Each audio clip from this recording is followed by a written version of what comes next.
temporary, I mean 2 or 3 months, just because of the French election, I think it could have extremely damaging effect on the relationships and also on trade.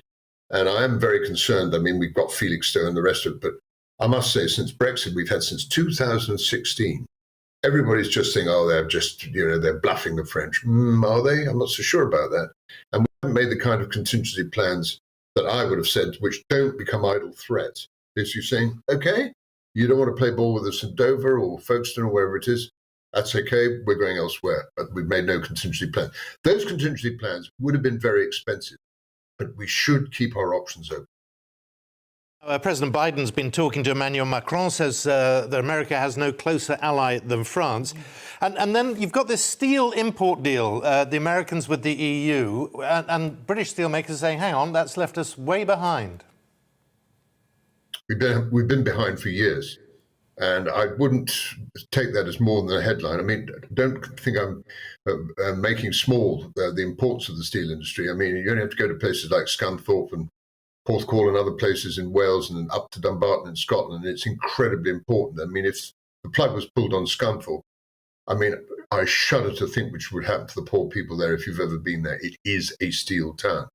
But put the thing in perspective is that it probably employs a total of no more than 25,000 people right across the country. And if you add the ancillary people, then double it, 50,000. Well, you could say, well, David, that's an enormous number of people. It is. What's very important is it's a very important business. And I think I'm not somebody who likes the government to support any business at all, because I'm a great believer in free enterprise. But when you consider that we've got what is now one of the great car, not manufacturing, but facilities of putting cars together, such as is in Sunderland and other parts of the world, we need steel plate. And this has to come from the United Kingdom. And I think any thoughts that this business could ever go to the wall, particularly with the cost of imports, is nonsense. And I hope and pray that if we don't see Mr. Gupta or other people being able to put that business together, that the government will step in. But it's not in this country, in the grand scheme of things, unless I'm wrong, a huge business. Now, before you go, I've met Mrs. Buick. I know that Christmas lunch at your place is probably fabulous. Oh, yes. But should things go awry, you know Heinz are now doing Christmas dinner in a tin, and it comes with its own sprouts, and it takes 5 minutes to warm up. That to me and to you, I suspect, that's cooking. £1.50 a tin. I've already looked at it. There will be a couple of tins coming my way, probably for supper on a couple of evenings before Christmas. But for the real traditional Christmas, I don't think so. Wonderful idea, though, but not for me. What a PR stunt, eh? They've sold out already. Look at that. Ooh, I'm not sure about it, David. We just wanted your view on it, but there we are. The trouble sprouts is, and all. if there's any bad food around, you only have to look at me, and I'm absolutely a sucker for it. Sorry. Oh, I didn't realise that. Well, let me tell you, how he knows, I have no idea, because the drink that goes with it, you don't taste anything. Oh, for goodness. Oh, yeah, he can talk. Strong. Right, David. Listen, say no more. Thank you so much. Great to see you. As ever, wonderful. Take care. Perk a Monday morning ciao. up, you do. Thank you. Ooh, that's a bit naughty. That's another friend gone. Yeah. Now, let's have a look at what else is going on today. French President Emmanuel Macron, as we've been discussing, he says Britain's got 24 hours to give way in the bitter row over fishing rights, or else Paris will trigger trade sanctions. Prime Minister Boris Johnson and the French President met last night to discuss the tensions, with Boris Johnson saying it's up to France to step back from threats over port access. But Macron says the ball is in Britain's court, and this row comes ahead of tomorrow's deadline for more licences to be granted for French fishing boats to operate in British waters. Otherwise, the French say, UK fishing boats could be barred from some ports. One of the paddleboarders killed after getting into difficulty in a river in Wales has been named. Paul O'Dwyer is being described as the life and soul of the party, who devoted much of his time to charities. He and 2 women died after the group got into difficulty on the River Cleddau in Haverford West on Saturday morning. Police say the river was high and fast after heavy rain just beforehand. Boosters are now being given at walk-in vaccination sites with no appointment needed, as the NHS aims to ramp up uptake ahead of a challenging winter. From today, anyone who had their second dose of a coronavirus vaccine at least 6 months ago can turn up at one of hundreds of jab sites across England to get their top-up. Nightclubs in Northern Ireland are now back open after some remaining coronavirus restrictions imposed last March were lifted. Hospitality sector expected a busy Halloween night with legal requirements on social distancing also being scrapped. Customers do not have to wear face coverings when they're eating, drinking or dancing in the clubs. And sport, West Ham consolidated fourth place in the Premier League with a 4-1 victory over 10-man Aston Villa on Super Sunday. The result leaves David Moyes' side level on points with third-place Manchester City in fourth, while Villa remained 15th, 3 points above the bottom three.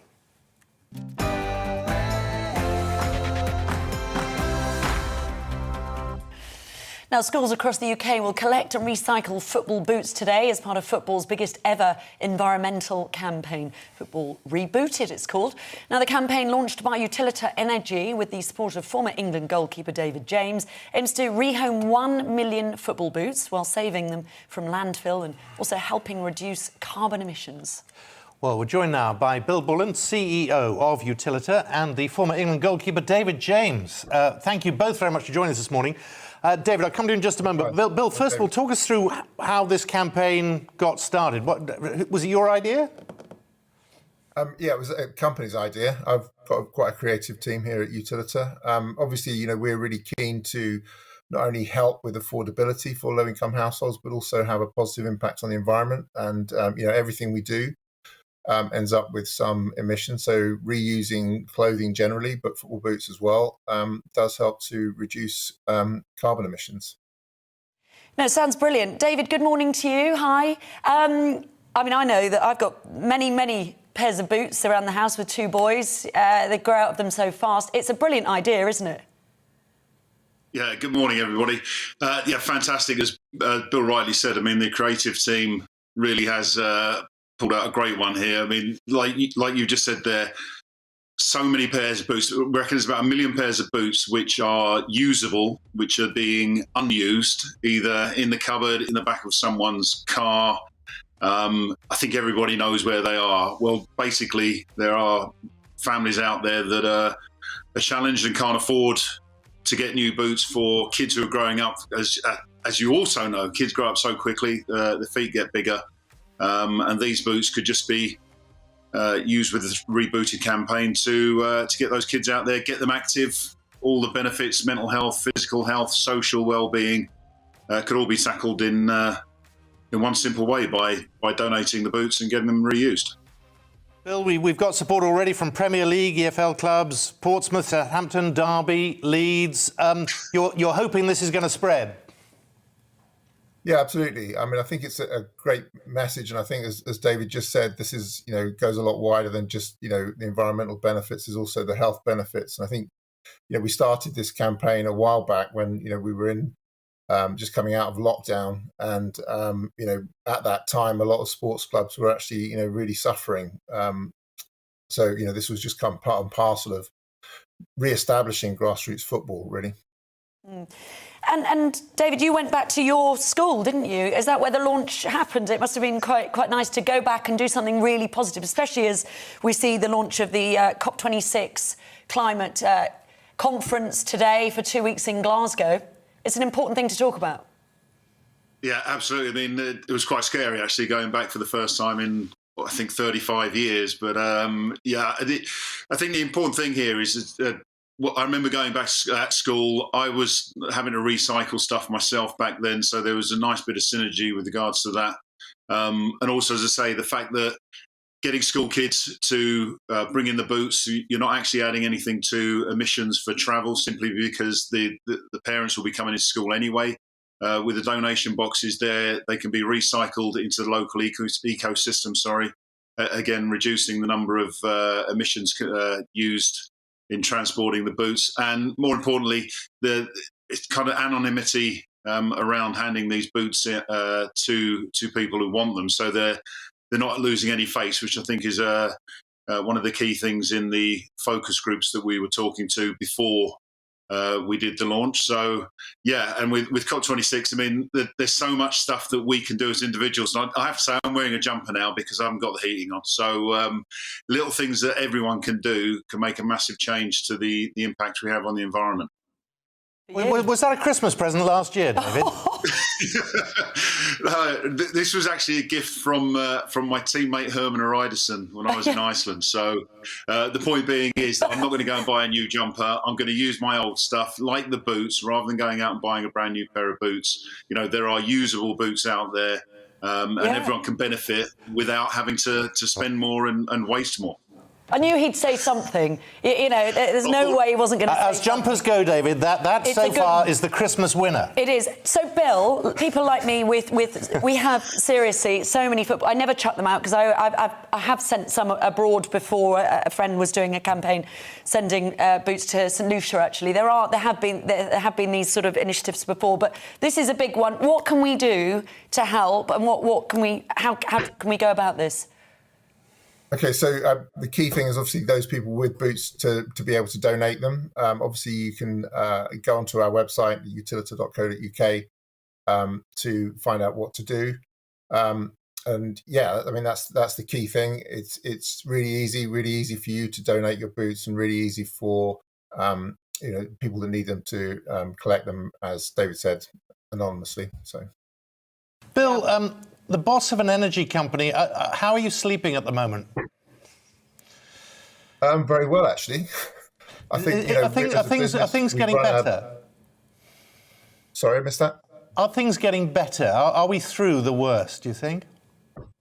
I think we are possibly through the worst, because last week the Russians made an announcement about releasing more gas for the European market, and definitely wholesale prices came down as a consequence of that. But, as a business, we've been hedging our wholesale position, for the winter, 6 months ago, I think we kind of finished. So, we're very well hedged for this coming winter, in fact, slightly over hedged, and that's where we plan to be.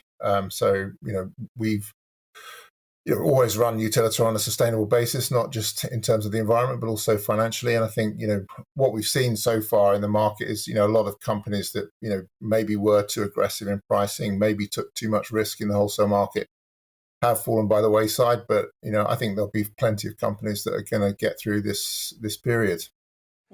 Well, it's good of you to join us. I wish you well with the scheme. It's a great idea. David, we're going to save up and buy you a new sweater We'll this send Christmas. you a couple of jumpers. Can I suggest, if you're going to get me a jumper, get it from a charity shop, not a new one? We will, don't you worry. Well saved. But you've heard that before. Oh, gosh. Right, thanks so much, Bill, David. Thank you very much indeed. You're watching The Great British Breakfast, where it is now 10 minutes to 7. Coming up. Yeah, we've got the headlines for you. And a man dressed as the Joker stabbed passengers and set fire to a train carriage in a rampage in Japan last night. We'll have more on that. Let's get a detailed look of the weather for you.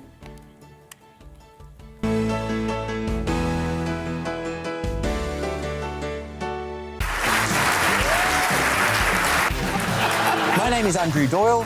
Join me every Sunday evening at 7 p.m. for Free Speech Nation.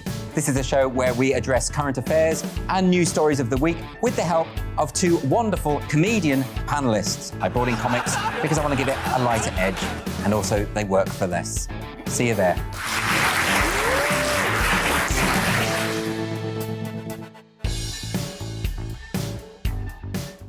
I'm Colin Brazier.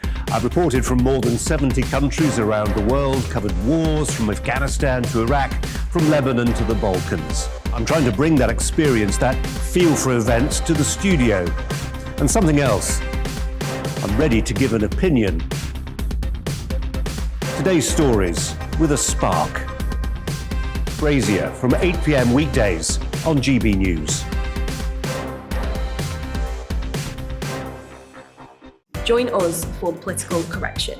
We're here every Sunday to correct politics and put you, the people, back in charge. We talk about all areas of the United Kingdom, including Northern Ireland. Our debate goes way beyond the Westminster Village.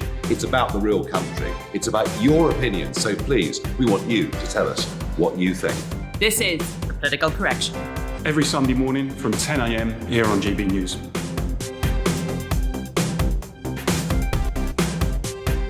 Hi, I'm Patrick Christie's. And I'm Mercy Moroki. And we're hosting a show right here on GB News, 9:30am till 12pm, every single weekday, called To The Point. We're going to be talking about all the big issues that matter to you at home in Britain. Absolutely, whether it's holding politicians to account, discussing what's taking place in the Channel, banging on about law and order, we're not afraid to do the absolute lot of it. Yes, and if you're thinking it, you can guarantee that we'll be saying it. Make sure you're here 9:30am till 12pm, every single weekday, right here on GB News for To The Point.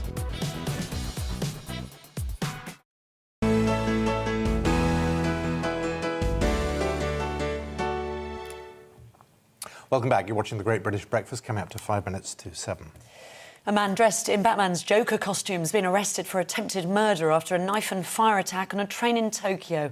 According to local media, the 24-year-old pulled out a long knife and stabbed at least 17 passengers last night before starting a fire in one of the carriages. The attack happened as many people headed for Halloween parties.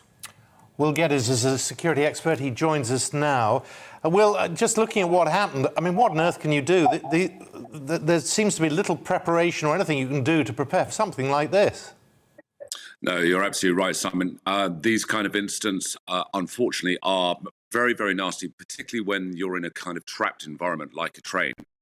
You can't escape very easily. And this individual obviously carried out not only stabbings, but acid, and also tried to set fire to the train at the same time. But, you know, this is not the first time it's happened in Japan. It doesn't get reported very, very much, but there have been a few incidents even this year.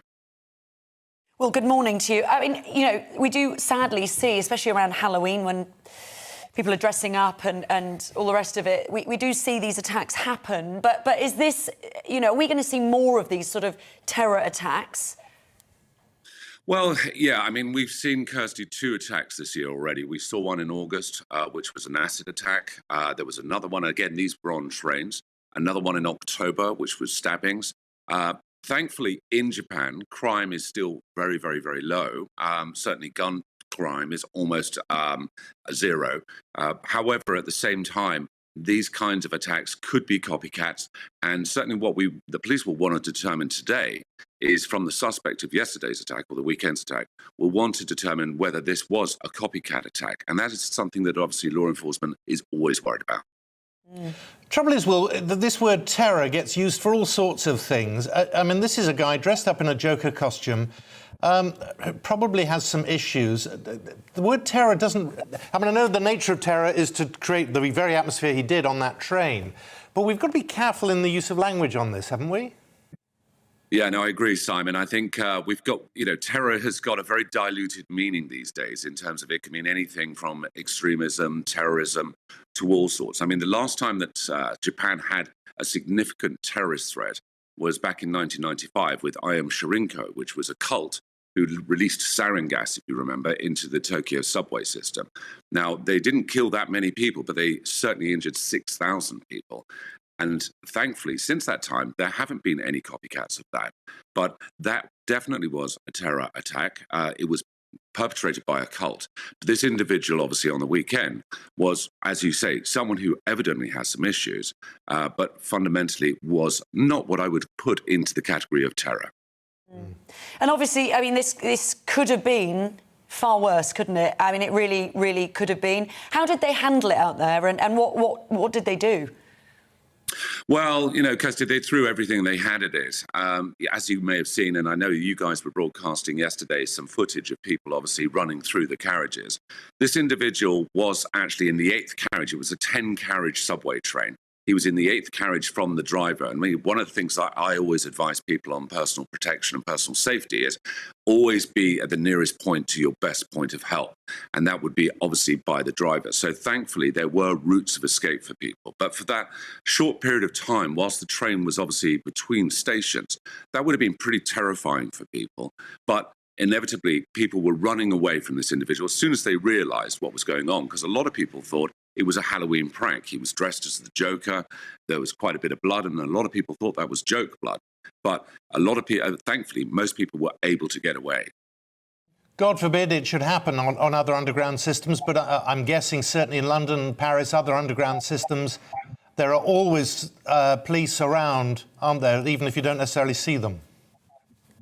Yeah, no, and certainly at the moment, Simon, with the potential terrorism threat being as high as it is, and as we saw on 7/7, obviously there was an attack on the London Underground system. British Transport Police are very, very much on top of it. They know that they got caught out on 7/7, as did all the other law enforcement and intelligence agencies.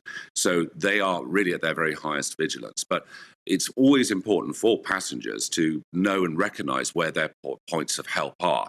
Now, there is obviously the emergency button that you can pull in the carriage on the train, but bear in mind, the driver will likely have to get to the next station and also get to reset that actual emergency button and investigate what is going on.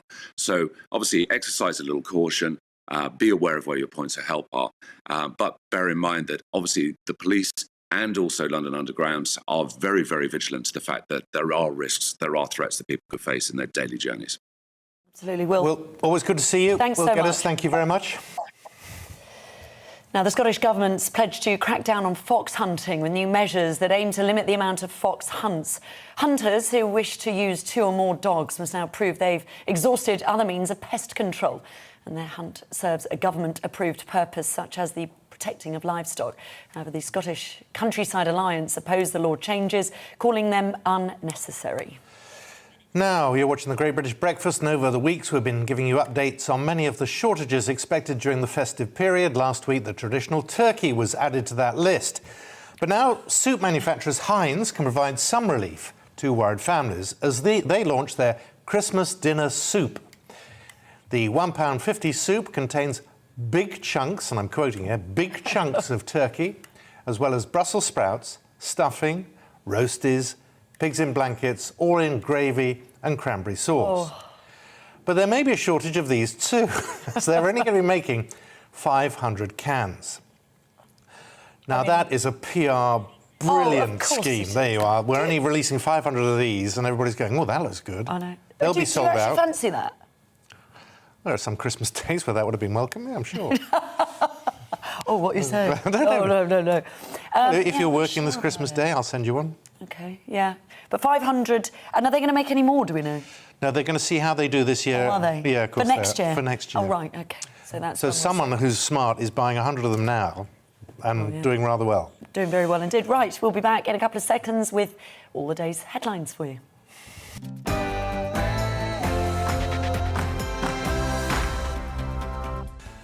Hello, good morning. It is 7 o'clock. Oh. We've done an hour. It's Monday, the 1st of November. These are the stories that matter to you and to us on the Great British Breakfast with me, Simon McCoy, and her, Kirsty Gallagher.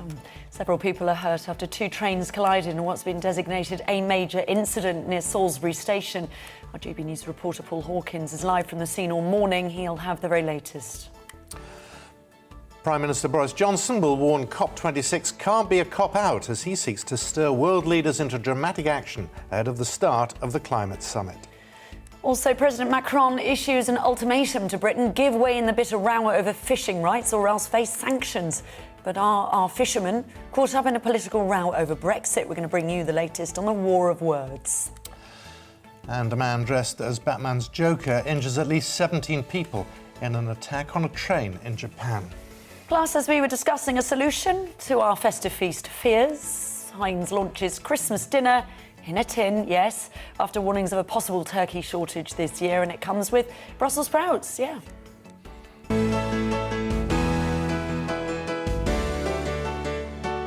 No. You're really not a fan? Soggy Brussels sprouts. Not a fan.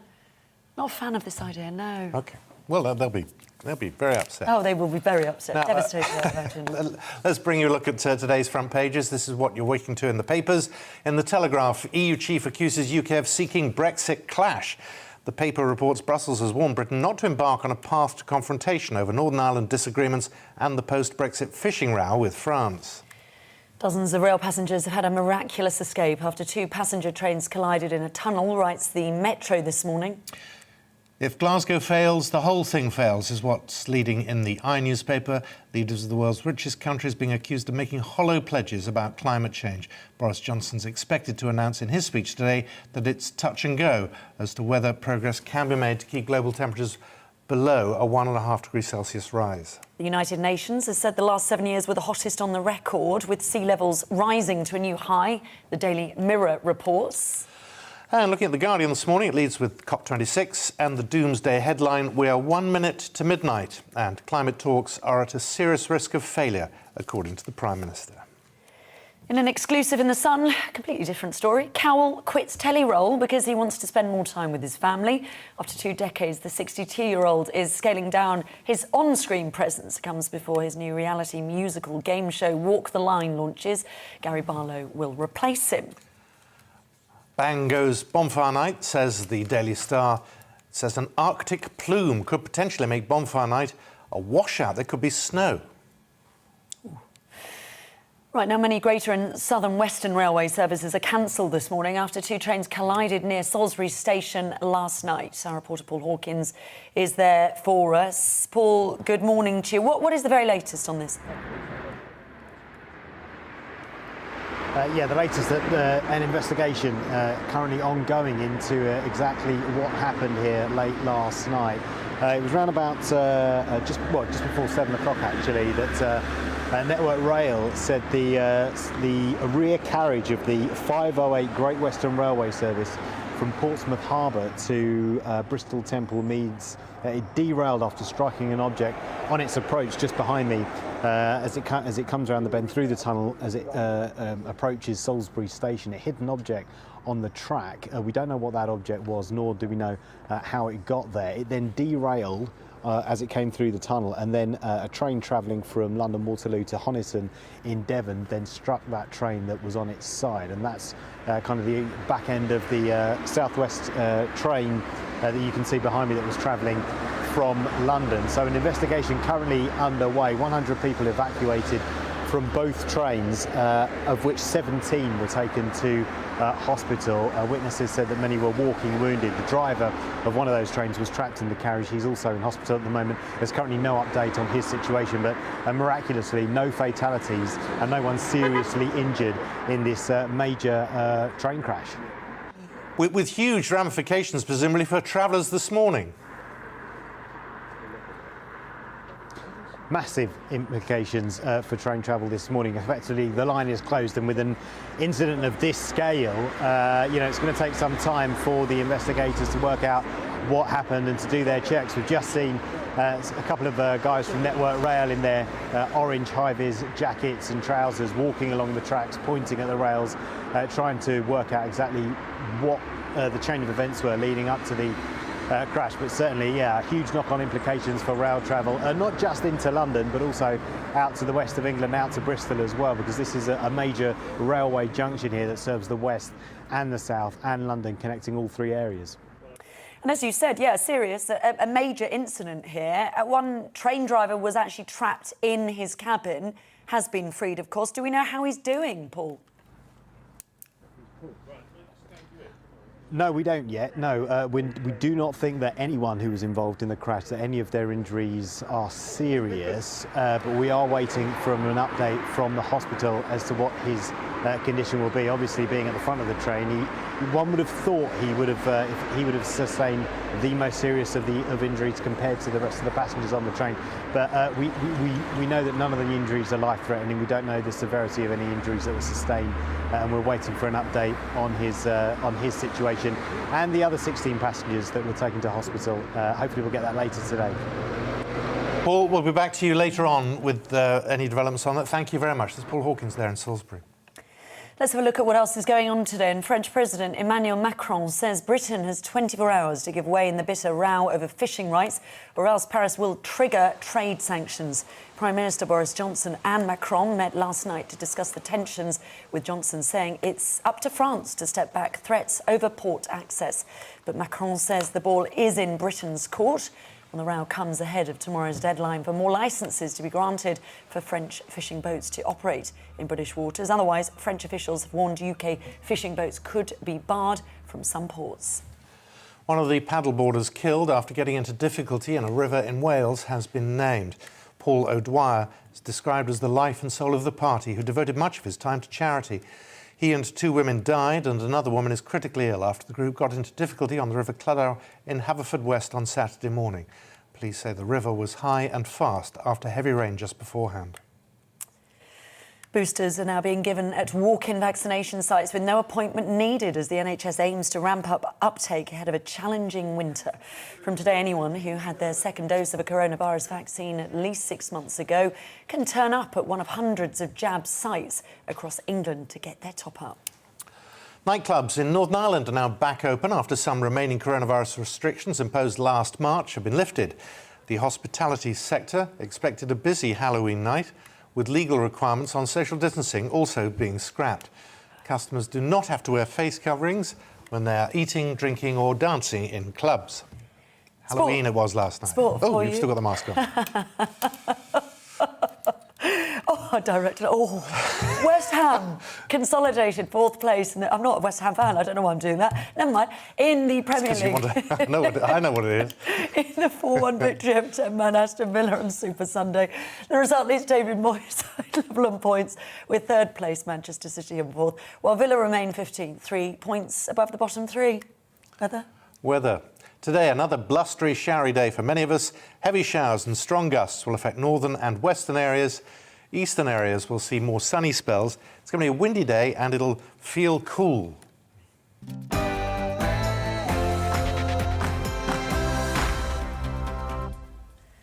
Now, the COP26 climate conference is underway in Glasgow, with 200 countries sending delegates to the city. Thousands of protesters and activists have also descended, including Nobel Peace Prize nominee Greta Thunberg, who was not invited to the official conference. Well, let's speak now to Conor Thomason, who's head of research at the British Conservation Alliance and author of the report It's Easy Being Green for the Adam Smith Institute. He joins us now. Conor, if only it was so easy being green. We're getting some pretty dire warnings from the Prime Minister as to where we are with this.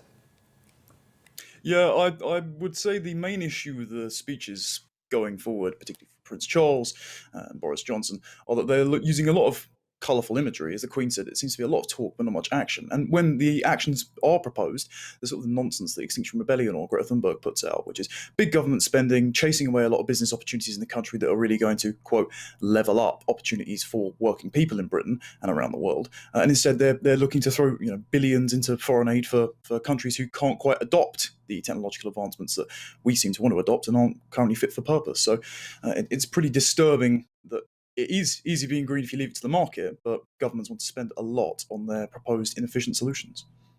Morning, Conor. Was Greta Thunberg's invite lost in the post? What happened there?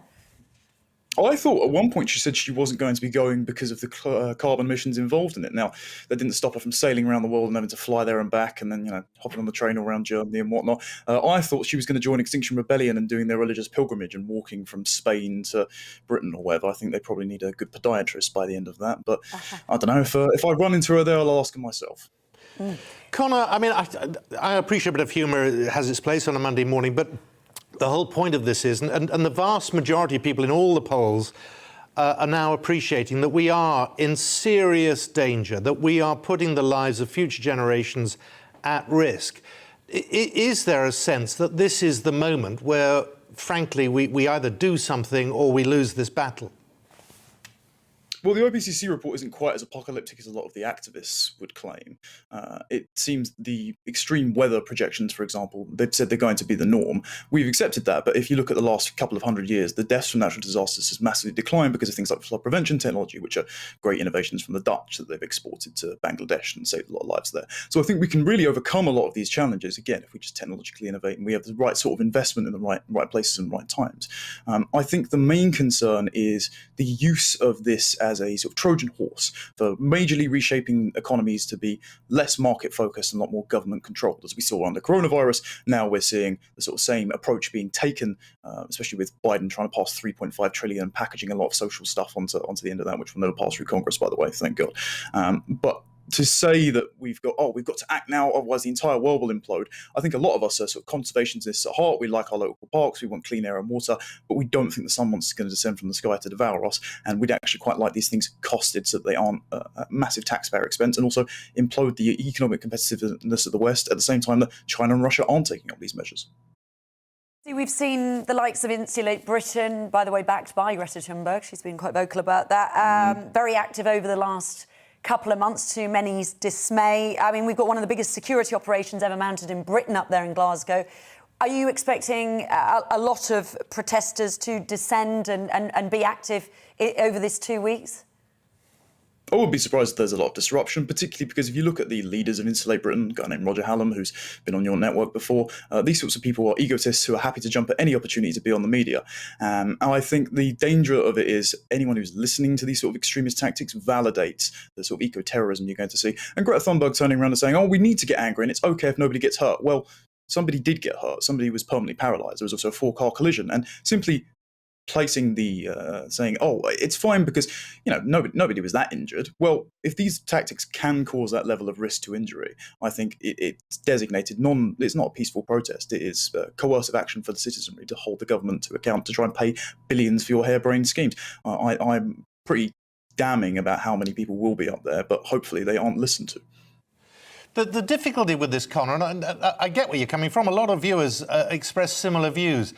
But when you describe harebrained schemes, I mean, nobody's going to argue with the idea of insulating a house to prevent loss of heat from it. The issue is an important one.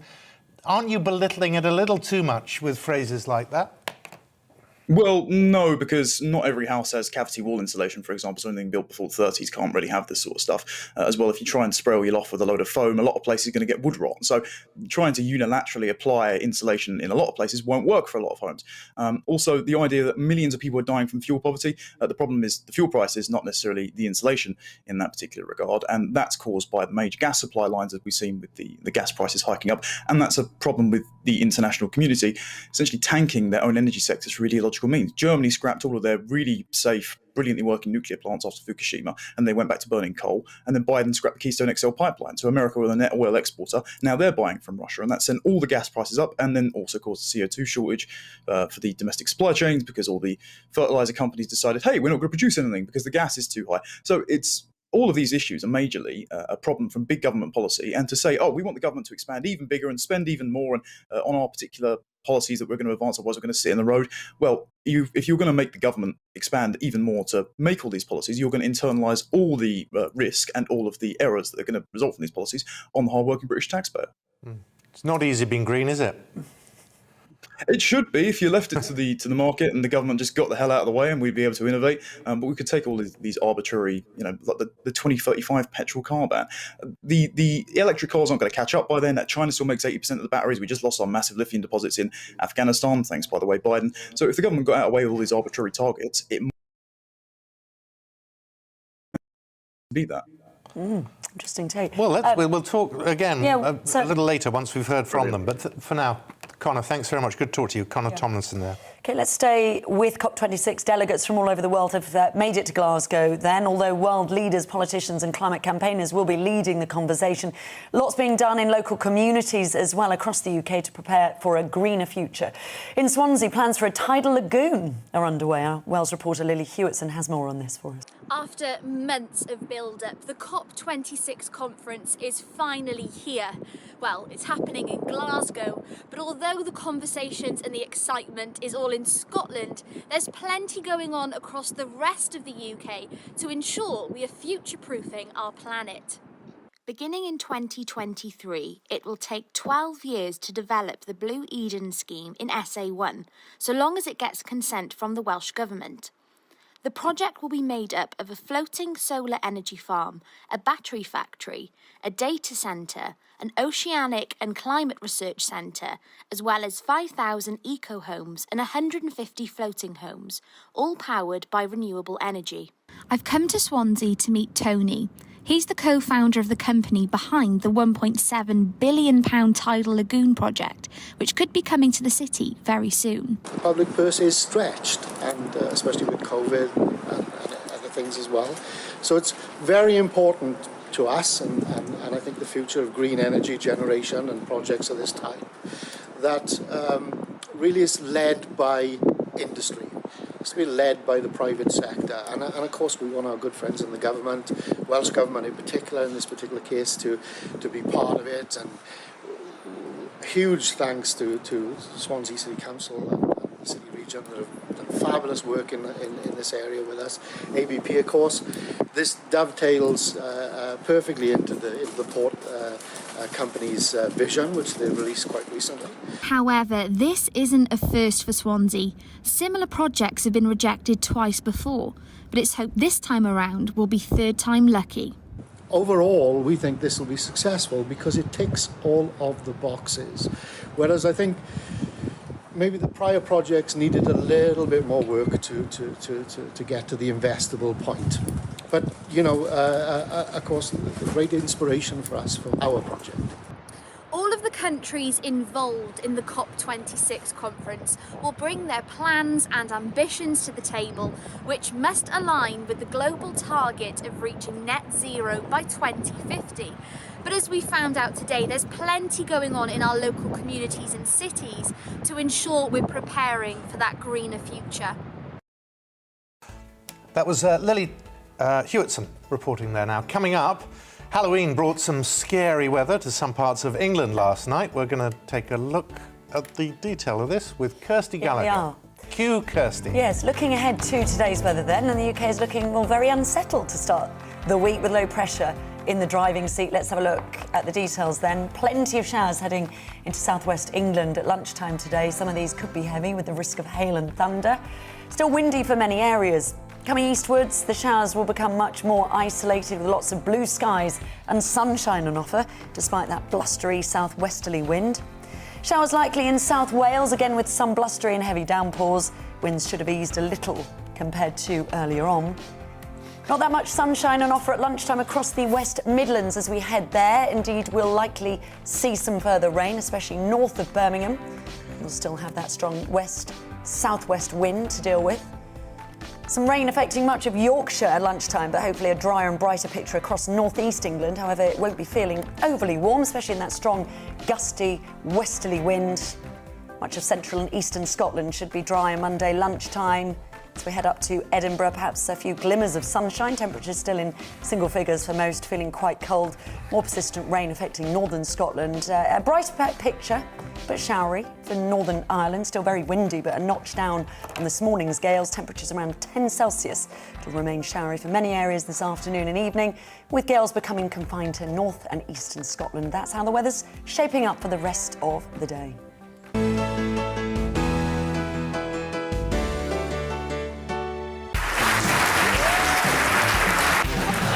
My name is Andrew Doyle. Join me every Sunday evening at 7 p.m. for Free Speech Nation. This is a show where we address current affairs and news stories of the week with the help of two wonderful comedian panellists. I brought in comics because I want to give it a lighter edge, and also they work for less. See you there.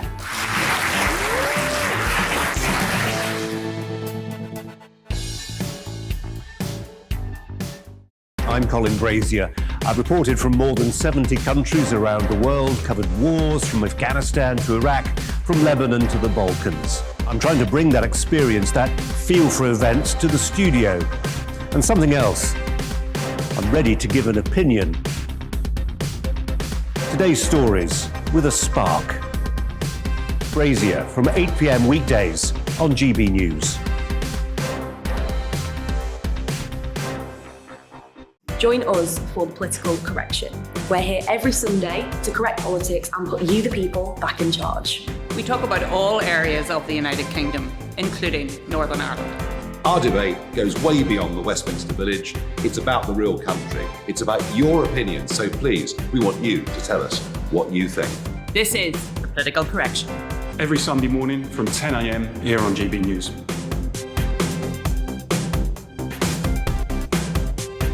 Hi, I'm Patrick Christie's. And I'm Mercy Moroki. And we're hosting a show right here on GB News, 9:30 a.m. till 12 p.m. every single weekday, called To The Point. We're going to be talking about all the big issues that matter to you at home in Britain. Absolutely, whether it's holding politicians to account, discussing what's taking place in the Channel, banging on about law and order, we're not afraid to do the absolute lot of it. Yes, and if you're thinking it, you can guarantee that we'll be saying it. Make sure you're here 9:30 a.m. till 12 p.m. every single weekday, right here on GB News for To The Point.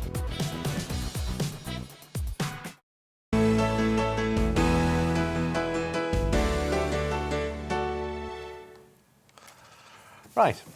Now, it's just after 20 minutes past 7. You're watching the Great British Breakfast with Kirsty and Simon, who are getting on this morning. He keeps saying that I'm in a Halloween costume. No, what it is, she just showed me a picture. She was out at some charity do the other night, and it's a great Pride of picture. Britain Awards. But any husband watching will understand this. Within 2 seconds, I didn't respond. I didn't go, that looks lovely. Oh, you didn't like it then? Oh, No, my it's because I was word. wearing colour. It's the Pride of Britain Awards, and I wore colour. But you're saying... anyway, never mind. Sorry, we are like a married couple, but there we are. We've known each other 20 years. Neighbourhood groups and community projects, let's move on, in the Northumbria Police Force are being encouraged to bid for funds from Operation Payback, the funding pot where criminals' cash is given to good causes. Now, the aim is to help prevent crime and antisocial behaviour and also improve the lives of those living across Northumberland, Tyne and Wear, and particularly some of the more disadvantaged areas. Well, our North East of England reporter Rachel Sweeney joins us live right now. Rachel, this looks, on the face of it, the ideal scheme. These I was going to use a word I can't. These criminals have to forego their ill-gotten gains, and it goes to good causes. Don't you just love the concept of this? Money being taken from criminals, money that's been seized, and it's been put back into the communities that they tried to destroy. Unbelievable idea. They should have called it Karma Cash. Well, the money is for projects and initiatives that make a difference to the places most in need of change. We're talking about areas with high antisocial behaviour, maybe areas in poverty with high crime, high unemployment, and they want to make a difference. The Northumbria Police and Crime Commissioner, Kim McGuinness, is leading Operation Payback, and she said that she wants the money to go to doers, people who are volunteers, people who really know their communities, what their communities need, and people who make positive change. Now, it's hoped that the money going back into these communities will also prevent people from choosing a life of crime, because it's hoped that they'll see the good in their communities and stick with that. There's £130,000 in the pot this year, but there's more to come, because it's going to be topped up in the future by the proceeds of Crime Act. So there's plenty of money for grassroots projects, and hopefully you can get your hands on it. Here's Police and Crime Commissioner Kim McGuinness to tell us when it starts and how much you can get. We're launching our new fund on the 1st of November, so if you are a small community organisation, a residents group, if you've got a project that you know will reduce antisocial behaviour and crime in your area and give the community a real benefit, then please do apply. Small groups can apply for up to £1,000 or bigger charities can apply for up to £5,000. We look forward to seeing your applications and seeing what you want to do in your community. And you can see behind the Commissioner there's a BMX track. That's actually Chopwell Park in Newcastle. And they won some money from last year's scheme. That's when Operation Payback launched. Loads of kids go there. It's a great hub for the community now. And this is exactly the kind of project they're talking about. People staying off the streets, having fun, coming together. That's exactly what they're looking for. Now, this cash comes from investigations run by Northumbria Police. I'll give you an example. You might remember last week I was reporting on the county lines drug dealing problem. Northumbria Police arrested 28 people. They seized £800,000 worth of Class A drugs, but they also seized £21,000 in cash. And it's money like that that goes into Operation Payback and goes back to communities. Now, county lines drug dealing is particularly problematic because of the harsh ways in which drug dealers push and exploit people. So they use social media, they're texting, they are sending messages, and they get people in so much debt. These vulnerable people become in so much debt that they have no choice, but they are exploited. They are so vulnerable. And this is exactly the kind of reason that Operation Payback is there. They want to take the money from people who are willing to exploit people and put it back into communities to stop this happening again. Now, applications are welcome from communities, charities, social enterprise, voluntary groups from within the Northumbria Police Force area. Grants are available from up to £1,000. You can even get higher grants of up to £5,000. Applications close on the 3rd of December and the Police and Crime Commissioner will announce the winners in January. GBNews, of course, will be there to follow their story. Best of luck to everyone. Rachel, I think this is a fabulous idea. Brilliant, brilliant, brilliant. Thank you very much indeed. That's it, Rachel. There's nothing to be said to that, is there? No, I'm just giving very positive feedback, Rachel. You're brilliant, as ever. Thank you. Well, it's good to see the money put into some good use, isn't it? Yeah. Oh. Yeah. Oh, right, okay. Right, let's just tell you about what else is going on today. It's 27 minutes past 7. The French President Emmanuel Macron says Britain has 24 hours to give way in the bitter row over fishing rights, or else Paris will trigger trade sanctions. Prime Minister Boris Johnson and Emmanuel Macron met last night to discuss the tension, with Johnson saying it's up to France to step back his threats over port access. But Macron says the ball is in Britain's court. The row comes ahead of tomorrow's deadline for more licences to be granted for French fishing boats to operate in British waters. Otherwise, French officials have warned UK fishing boats that they could be barred from some ports. Well, the French President Macron says Australia's Prime Minister Scott Morrison lied to him about a scrapped submarine deal. Asked whether he thinks that Morrison was lying, Macron simply replied saying, "I don't think I know." Macron was furious after Australia cancelled a £27 billion deal to build 12 submarines and instead negotiated a new defence pact with the US and the UK, the so-called AUKUS. One of the paddleboarders killed after getting into difficulty in a river in Wales has been named. Paul O'Dwyer is being described as the life and soul of the party, who devoted much of his time to charities. He and 2 women died, and another woman is critically ill after the group got into difficulty on the River Cludow in Haverfordwest on Saturday morning. Police say the river was high and fast after heavy rain just beforehand.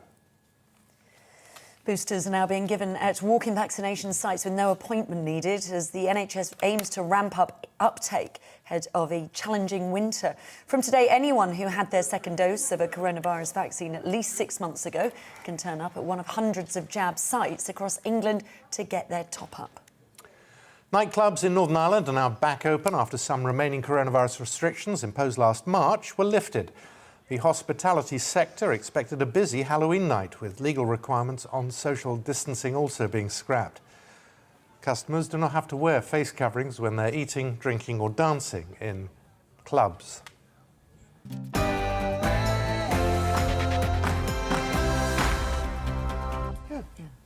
Now, heavy rain and strong winds battered parts of southern England over Halloween, causing travel disruption and some damage as well. Up to 80-mile-per-hour gusts were recorded in some parts, with extreme winds causing power outages for houses in Stamford and Bourne. The torrential downpour putting a dampener on kids attempting to trick or treat on Sunday evening. Well, let's talk to John Hammond, meteorologist at Weather Trending, and there he is, friend of the programme. John, my Bible when it comes to the weather is the Daily Star. Bang goes bonfire night, pluming heck, risk of snow as Arctic chill hits. So there we are. Yeah, pluming heck, very good. Yes, I mean, actually, on a serious note, some of the winds which sort of tore across southern England and through parts of the Midlands and up towards the Wash yesterday, Simon, were verging on hurricane strength. There was a tiny little vortex. I say tiny, it was tens of miles across, but a tiny vortex which span its way up across southern England. The problem with these very small-scale features is that the computer models have great difficulty in resolving them, which may be the case why some people, if they've had their conservatory blown away or if your roof slates have gone, and you might say, well, why wasn't I warned adequately? It's because these features are very small scale and the computer models really struggle to get that level of detail. There were warnings for heavy rain and strong winds, but for some places it's a whole lot worse than that. And it was really from sort of breakfast time till mid to late morning that this feature swept up across southern England into eastern counties and did an awful lot of damage within, as I say, quite a narrow swathe, sort of 10 or about 20 miles across, and blink and you missed it, it was gone, but it did a lot of damage. The good news, though, Simon and Kirsty, is that basically the weather's going to settle down over the next 2 or 3 days. So, yes, it's blustery today, and Kirsty very eloquently gave the forecast about 5 minutes ago, talking about some blustery winds. We're still talking about gusts of 60 or 70 miles an hour in the most exposed coastal areas, particularly Northern Ireland, western fringes of Scotland, across the Irish Sea into parts of northern England. But that's as bad as it's going to get. And inland, we're talking about sort of 40 or 50 mile an hour gusts today, which shouldn't do too much damage. But from here on in, things are going to settle down and sort of different sort of weather type for the rest of this week. We're into November, and you know what? We're going to get some lovely, crisp, quiet, chilly November weather. And given that the ground is so saturated at the moment and there's been some flooding, we're not going to see an awful lot more rain for several days to come, certainly up until bonfire night. And for bonfire night, actually, the good news is that most of us will be dry. There might be a bit of fog around, but dry. That's the main. Yeah, good morning, John. Yeah, I first of all, thank you. That's a huge compliment. And Simon's now jealous. Coming from John Hammond. I know, it's a fabulous thing.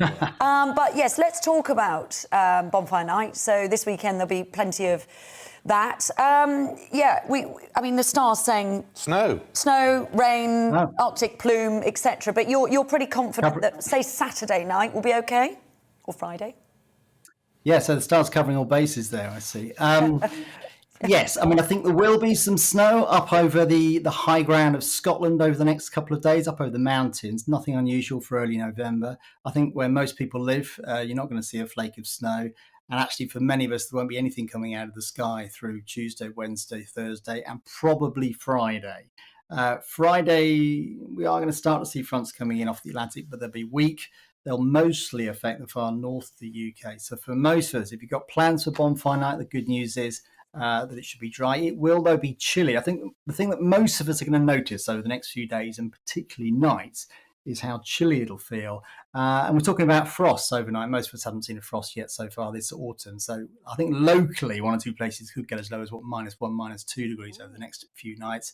But for bonfire night, I think fog could be an issue because obviously when you got all the smoke, all the bonfires, that injects a lot of sort of particulate matter into the atmosphere. And that actually does increase the amount of fog we sometimes get on bonfire night because it's so polluted the atmosphere, and those little nuclei of smoke actually encourage fog to form. So it could be quite murky on bonfire night, but probably not pouring with rain or indeed snowing hard either. It's a quieter outlook, guys, for the next several days to come, which I think most of us will take, won't we?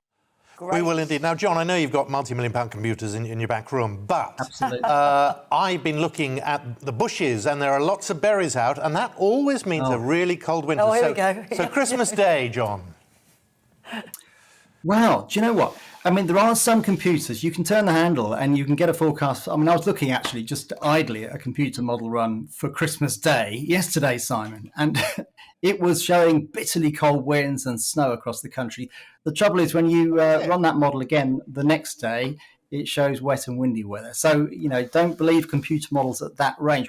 Interestingly, though, the Met Office is going for a predominantly mild and wet winter ahead. So it's just issued a 3-month forecast, and it's suggesting fairly benign, fairly mundane, high-ish temperatures, fair bit of rain, fairly standard winter weather for us. Other forecast agencies, and one of those agencies is a biggie and is responsible for many of our media forecasts, they are indicating something much colder and the indication of a heightened chance of some disruptive snowfall. So it's very unusual to have two of the big boys, if you like, completely disagreeing about the weather over the next several months. That has huge implications, not just if you fancy a white Christmas, but obviously with the NHS stretched and with energy prices pretty high, you could argue the last thing this country needs is a cold winter. But there are suggestions, and certainly one of the big meteorological centres is latching onto these suggestions from various factors around the world, be it ocean temperatures in the Pacific and also in the Atlantic, that we are going to see a heightened chance of some cold weather over the next 2 or 3 days. The Met obviously is less inclined to go with that, so it can be very interesting to see how this one plays out, because you've got one centre at that end of the room and the other centre at that end of the room. They're disagreeing a lot. One of those is going to have to climb down because they can't both be right.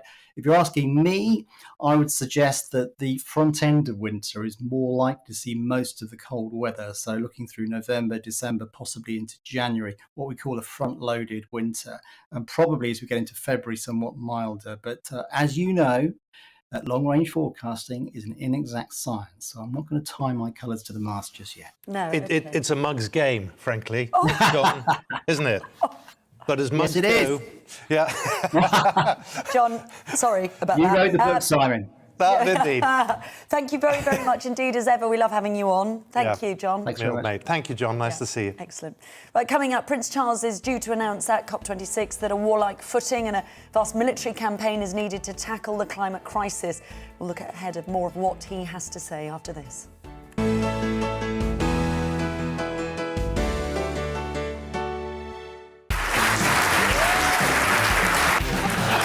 My name is Andrew Doyle.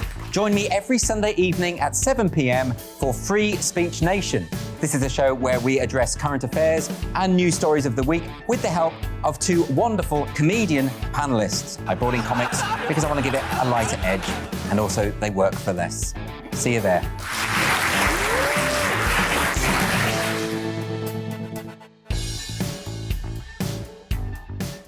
I'm Colin Brazier. I've reported from more than 70 countries around the world, covered wars from Afghanistan to Iraq, from Lebanon to the Balkans. I'm trying to bring that experience, that feel for events, to the studio. And something else. I'm ready to give an opinion. Today's stories with a spark. Brazier from 8 p.m. weekdays on GB News. Join us for the political correction. We're here every Sunday to correct politics and put you, the people, back in charge. We talk about all areas of the United Kingdom, including Northern Ireland. Our debate goes way beyond the Westminster Village. It's about the real country. It's about your opinion. So please, we want you to tell us what you think. This is the political correction. Every Sunday morning from 10 a.m. here on GB News.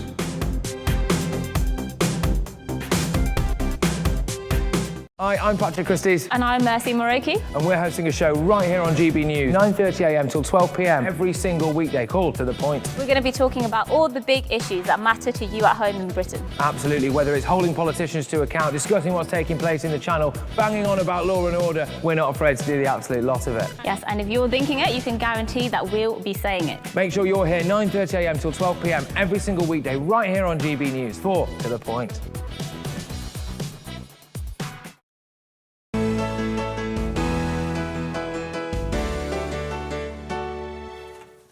Coming up to 20 to 8, you're watching The Great British Breakfast with Kirsty and Simon. Now, the Prince of Wales will tell the COP26 climate conference that a warlike footing is needed to tackle the climate crisis.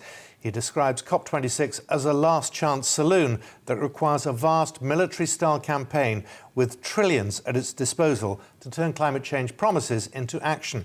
He's long been a champion of environmental causes. He'll be the most senior royal at COP26 after the Queen was told to skip the conference and rest. Well, Norman Baker is a royal commentator and former Transport Minister, joins us now to talk more on this. Good morning to you, Norman. Is this military imagery too much or deserving of the situation? Well, look, it is a serious situation, and I think it's right that the world has to take drastic action. I don't personally like this military language. I think that's inappropriate, but nevertheless, the need for drastic action is there. The problem with Prince Charles is not that he's saying the wrong things, although I wouldn't use that particular language, and he has been consistently arguing for change and action on the climate for many decades. The problem with Prince Charles is he undermines his own case by his own actions. He is personally in the top 1% of polluters in the world. He avoids public transport. He avoids even commercial flights. He goes everywhere by private jet. It wasn't very long ago he took a tour of Europe to lecture the capitals in Rome and Berlin, places like Venice, on climate change. He went on a private jet around Europe. He accumulated and emitted 53 tons of carbon just on that one trip, which is more than 5 times what the average person emits in a year. He took a helicopter to Cambridge to give a lecture on this poor old planet and urge action. He took a helicopter when there's a good train service. So he needs to put his own words into action himself. And there's nothing more unattractive than when people lecture others on climate change and fail to amend their own behaviour. He's responsible for the upkeep of huge areas of the country. He's the Duchy of Cornwall, of course, and he's very much into sustainable farming. It's something he perhaps more than anyone else has been going on about for decades. You can see his frustration that now he says the world has caught up with him. Whatever you say about that sort of behaviour, his words matter. What he says, people listen. And for that alone, shouldn't he be applauded? Well, yes. I don't want to be unfair. He says the right things, and he actually took on President Trump when he was here to try and engage him on climate change. So he does say the right things. He makes the right speeches. I'm very pleased he's there making those comments he's making. I just wish he wouldn't undermine his own case. But, he's not alone. To be honest with you, the Prime Minister, who's now becoming some sort of a green champion in the last few days. It wasn't very long ago he was writing an article for the Daily Telegraph denying that climate change was even happening. We saw in last week's budget a cut in air passenger duty, aviation being the most polluting form of transport. We saw the road building programme going ahead, £27 billion there. We saw very little help for the railways last week. So I think we have to look at these comments, whether by Prince Charles or by the Prime Minister or anyone else for that matter, other world leaders, in the context of what they do themselves. You know, words come cheap. Action takes more effort. And Prince Charles met Amazon founder Jeff Bezos recently, didn't he, to discuss how the billionaire's Bezos Earth Fund can fight climate change. But Charles's son, the Duke of Cambridge, has been quite critical of the billionaire, saying that his race to build a space tourism company is at the neglect of the problems we're facing on Earth, and that we should be fixing the Earth before space, etc. How else have the two royals differed in their approach to climate change? And what do you see of the Duke of Cambridge's stance on this? Well, I think the Duke of Cambridge is probably more radical because, to be honest with you, younger people are more radical than older people generally. It's a young generation. I don't call Prince William part of the young generation, if you like. His children certainly are. They're the ones who are going to be facing the catastrophic consequences of climate change, like my daughter will do in years ahead. The older generation, the 65 plus, they're going to survive. The world will not change their lifestyles a great deal, but it will change the lifestyles of younger people a great deal. So I think it's completely understandable that Prince William and others of that age are taking a more robust stance on climate change, and perhaps the older generation does. That said, I mean, isn't it a huge loss to COP26 that the Queen isn't going to be making an appearance? Well, I think it would have been ideal if she had been able to be there. I mean, she is symbolically ahead of the country, obviously. She does command respect around the world for what she's done during her reign. She wouldn't have been involved in the detailed negotiations, but it would have put a gloss on matters, I suppose, if she'd been there. It's not the end of the world that she's not there, but it would have been a welcome addition had she been able to attend. Have you always been more anti-royal than pro-royal? I wouldn't say I'm anti-royal. I'm anti-aspects of how they behave. I'm anti the fact that they don't pay tax properly. I'm anti the fact that they've given themselves exemptions from legislation. There are monarchies in Europe which behave entirely differently. If you look at the Benelux countries, you look at the Scandinavian countries, the monarchies there are grounded in democracy. They see their role as to serve the population at large. Our monarchy appears to think we're there to serve them. That's the difference. Ours is an imperial monarchy. So the monarchy has to change. Prince Charles has said he wants to change a monarchy when he becomes king. Let's see if he does it. Norman, it's always good to talk to you, to get the view. Norman Baker, thank you very much for your time this morning. Now, the Committee on Standards in Public Life is seeking to improve ministerial standards through a report published today. The report calls for rules governing the conduct of ministers and the senior civil servants to be toughened up following the allegations of bullying against Home Secretary Priti Patel and former PM David Cameron's lobbying scandal last year. Well, it hopes that high standards of conduct will install greater trust in politicians. Joining us now, Daniel Bruce, Chief Executive of Transparency International UK, who gave evidence to the committee. Daniel, very good morning to you. And what was your evidence? What's your view?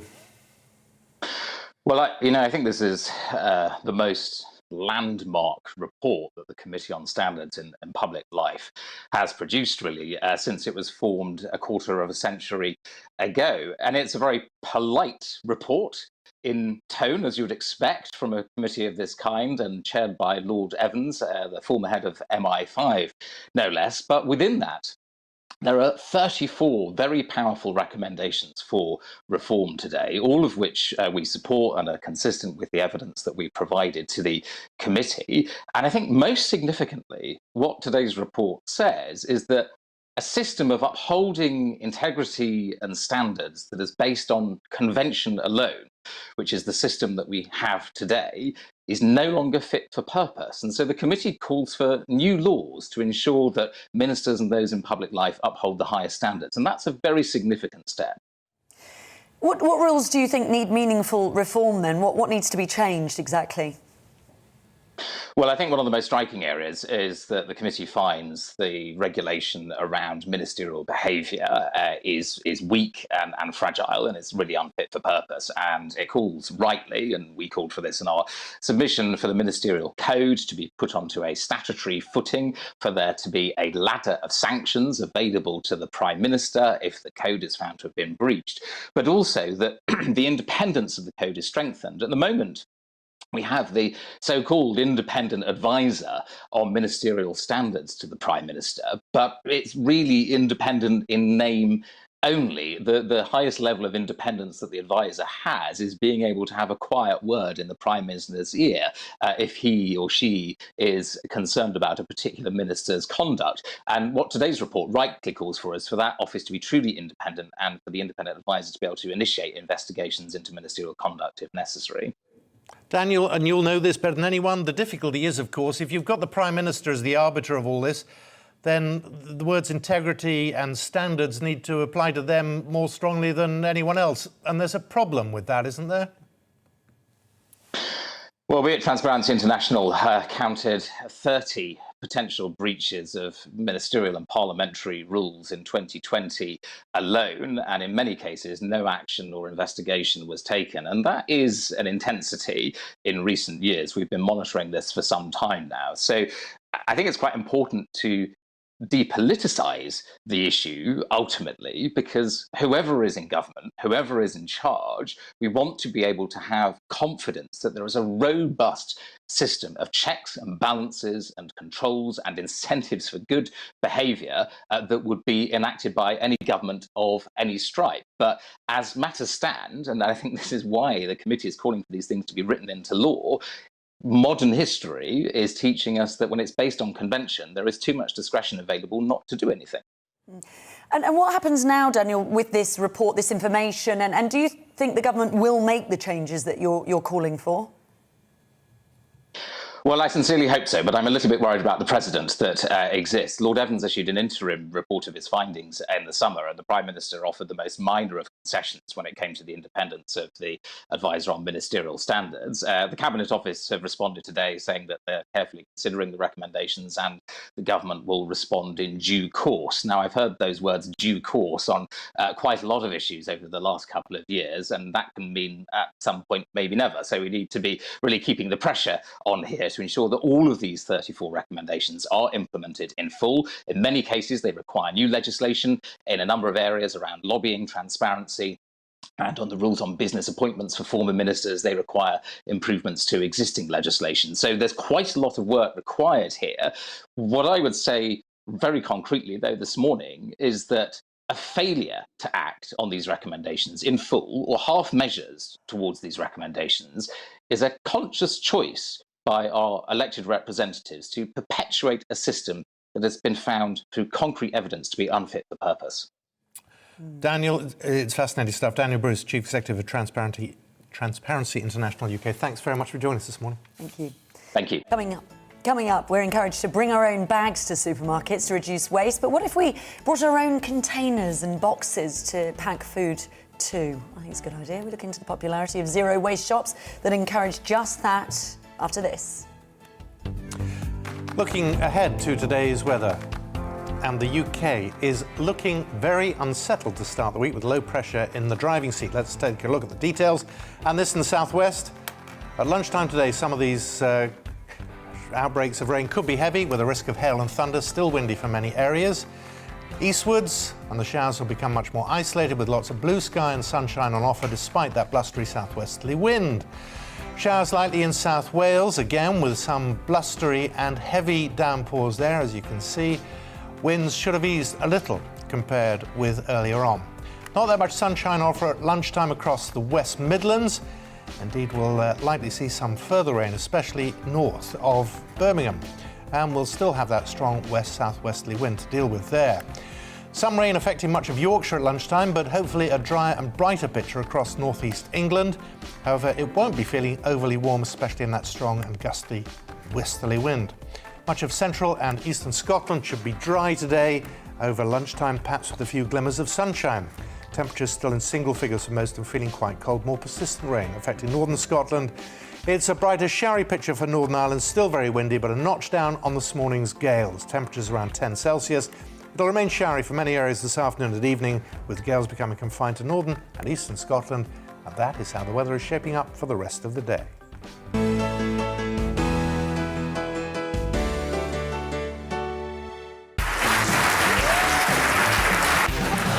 My name is Andrew Doyle. Join me every Sunday evening at 7 p.m. for Free Speech Nation. This is a show where we address current affairs and news stories of the week with the help of two wonderful comedian panellists. I brought in comics because I want to give it a lighter edge, and also they work for less. See you there.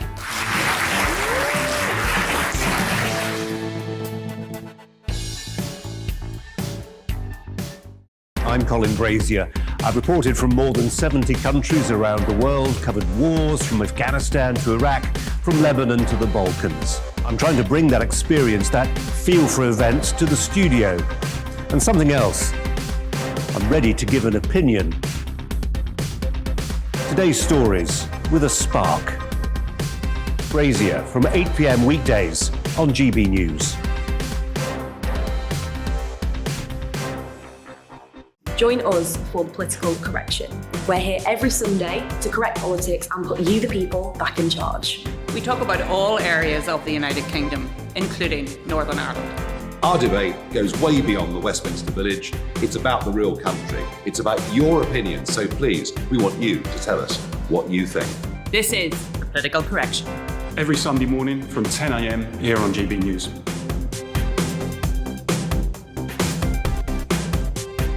Hi, I'm Patrick Christies. And I'm Mercy Moroki. And we're hosting a show right here on GB News, 9:30am till 12pm, every single weekday, called To The Point. We're going to be talking about all the big issues that matter to you at home in Britain. Absolutely, whether it's holding politicians to account, discussing what's taking place in the Channel, banging on about law and order, we're not afraid to do the absolute lot of it. Yes, and if you're thinking it, you can guarantee that we'll be saying it. Make sure you're here 9:30am till 12pm, every single weekday, right here on GB News for To The Point.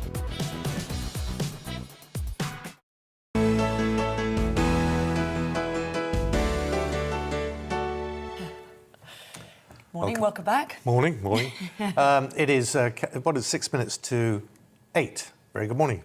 This is the Great British Breakfast with Kirsty Gallagher and Simon McCoy. Now, we've all become used to taking our own carrier bags when we go shopping, but one store has gone... Actually, I always forget. Do you? I just get to the door and I realise, I've left it. You've got to go back. No, I promise you, I did that every time, and then I was like, no, I'm not. No, got to go, got to do it. What, you get in your car, if the children you drive leave me, back... I send the kids back, to be fair.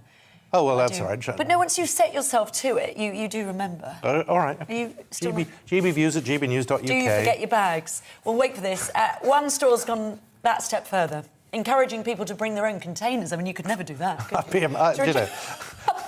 It's like a military operation. Have I got my bags? The cooling bag? Yeah.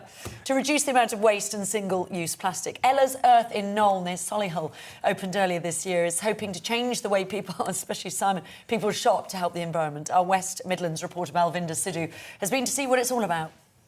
8-year-old Ella is the inspiration behind this general store, which is single-use plastic-free. Her mum Lizzie says it all started when her daughter said she wants to stop using plastic straws. She was very animated about sea turtles and straws at their noses, and to be honest with you, I didn't pay much attention because I didn't do anything environmentally friendly apart from putting the recycling in the bin every once in a while. But when I sat down and spoke to her, she was really very passionate about it.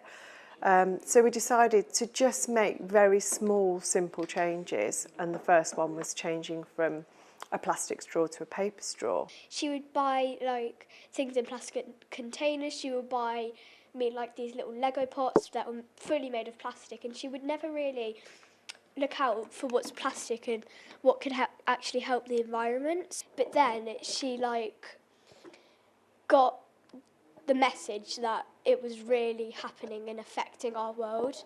So small changes in the home led to the opening of this store. Here you can bring your own empty containers, take what you need without any waste. So I have bought my own. I've got here I've bought an empty ice cream tub, and I've got a lot of these at home. They're all like takeaway containers, so I bought a few of them. Lizzie, just tell me, just talk me through how it all works. We would weigh your empty container, and this gives us what's called your tear weight. That's the weight of your empty container. Stick that on there, and then you can go and fill with whatever products you want. You can get most things here, from fresh fruit, vegetables, frozen pastries and household cleaning products. We have oils and vinegars, and you can bring your glass bottle or your plastic bottle or whatever you like to refill it. Lizzie says she was inspired by a similar shop in Birmingham. There's a very strong community presence in this village. I've lived here most of my life, and it just seemed that if it was something I was interested in doing, maybe somebody else would be interested in it too. And the feedback from the community has been amazing. I've noticed the recycling, for example, since they've opened and I've been coming in here, the amount of packaging that has gone down in my recycling bin, it's like a third, and it used to be full. It is more expensive, but you know, for me, that's worth the extra, to be able to get something, you know, is fresh and not be buying something packaged. Some of our products will be more expensive. The difference with us, I think, is that with what you get with a few more pence is you get a better quality of produce, and also knowing that you are buying from a business that only shops for ethically sourced as well as environmentally friendly products. Maggie's a local supplier who creates her own skincare products at home using wax and honey from her bees. We're supporting the bees, so whenever I sell anything, it goes back into looking after our bees. For the environment, my tins are completely environmentally friendly and can be recycled. The products I use are natural. Ella's Earth has only been open a few months, and Lizzie says she's surprised how quickly people have adapted to a new way of shopping. The first couple of days that we opened, people were coming in not quite sure what to do. Probably within about 4 days of opening, about 70% of our customers were bringing their own containers. They adopted it much quicker than I thought they would. Definitely not an eco-warrior, I'm just a mom, really. It's just about supporting my family, supporting my children as they go through their lives. I'm really happy for my mum because she used to always buy plastic, but now she's trying to look out for everything and she's trying to make sure that we're the best we can be. Could this be the future of shopping as the race is on to reduce our carbon footprint? Balvinder Sidhu for GB News. Fabulous, well done to all there, and especially to Ella. Indeed. Coming up, we're going to bring you more on Jess Staley, who's the Barclays Bank boss. He's stepped down. This is after an investigation into his links with Jeffrey Epstein. We'll have much more on that in the next hour. We will. We will have a sports roundup for you as well after a big weekend of football and also cricket. And Christmas is saved thanks to Heinz. For some of us, anyway. We'll explain all coming up.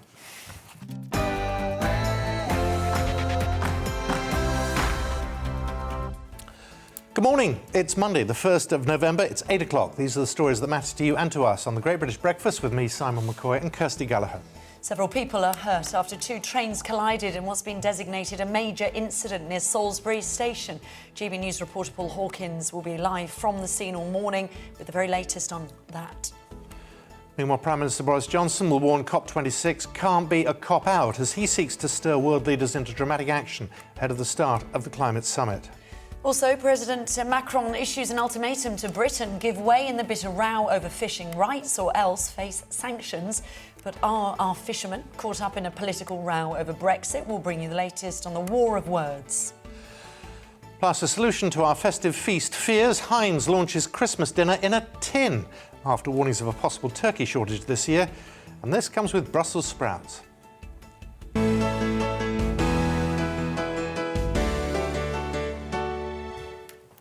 Also, that breaking news this morning that the Barclays Bank boss Jess Staley has stepped down.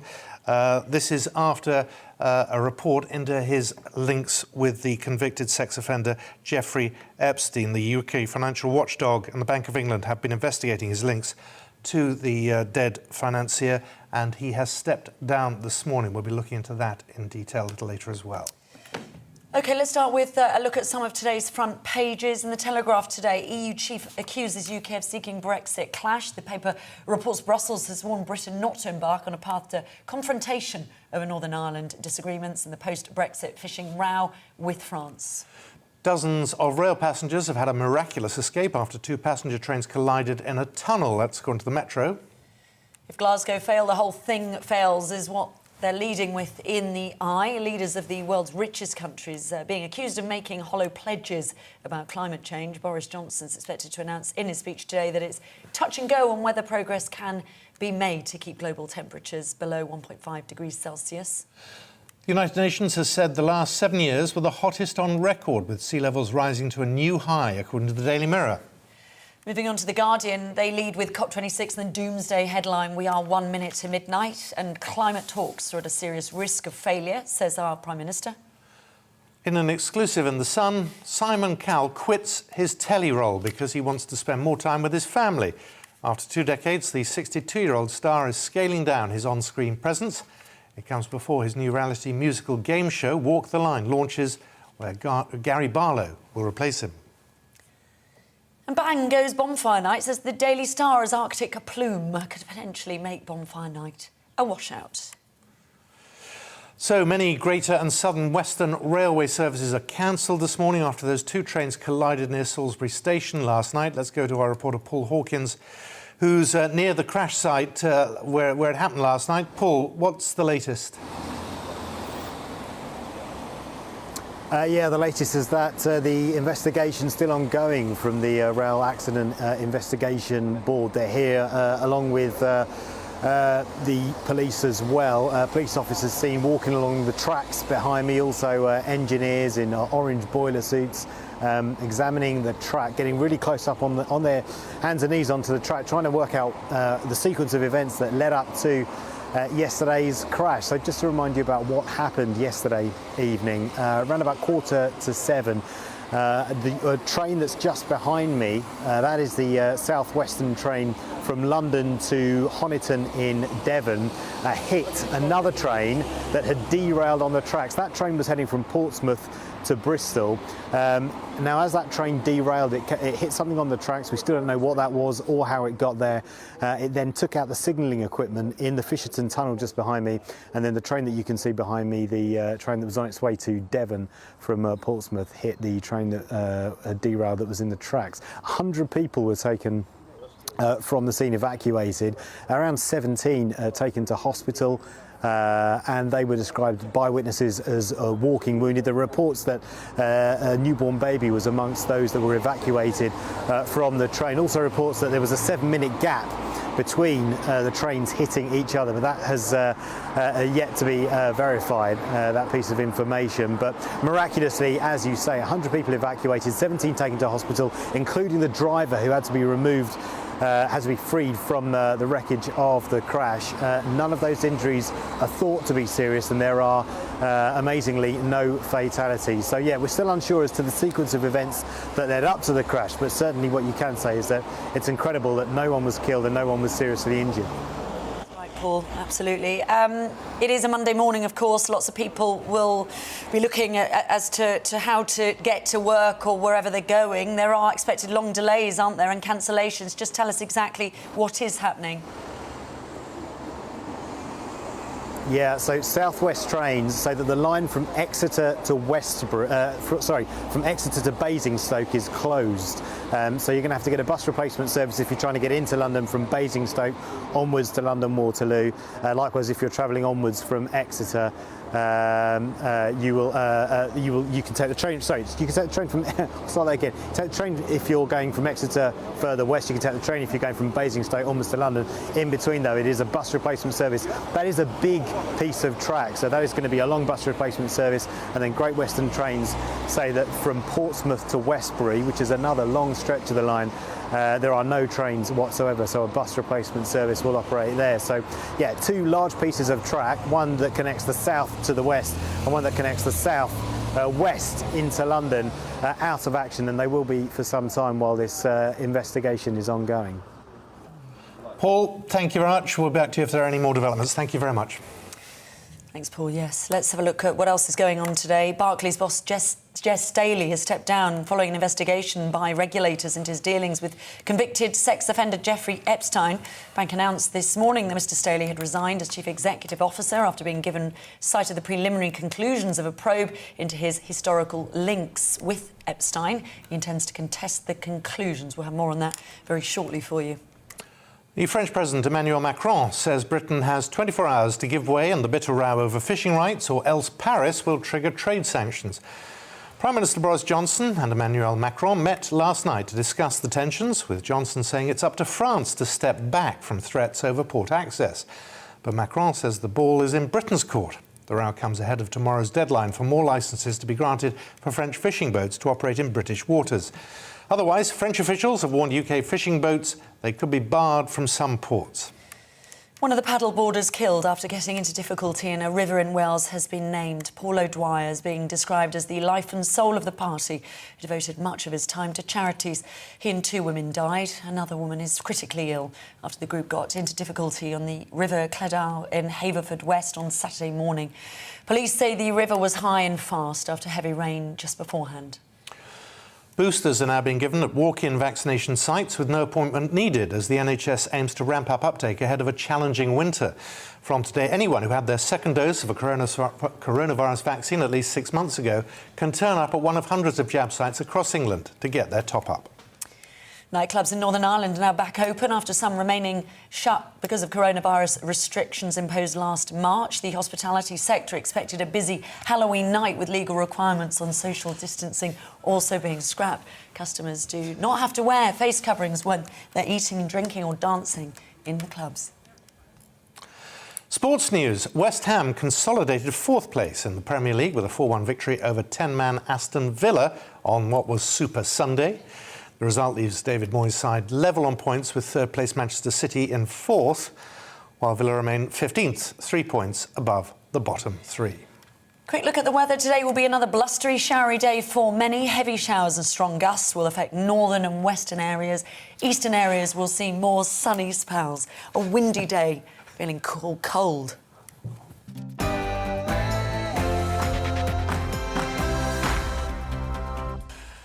So the COP26 climate conference is underway as world leaders gather together in Glasgow to discuss ways to solve the climate crisis.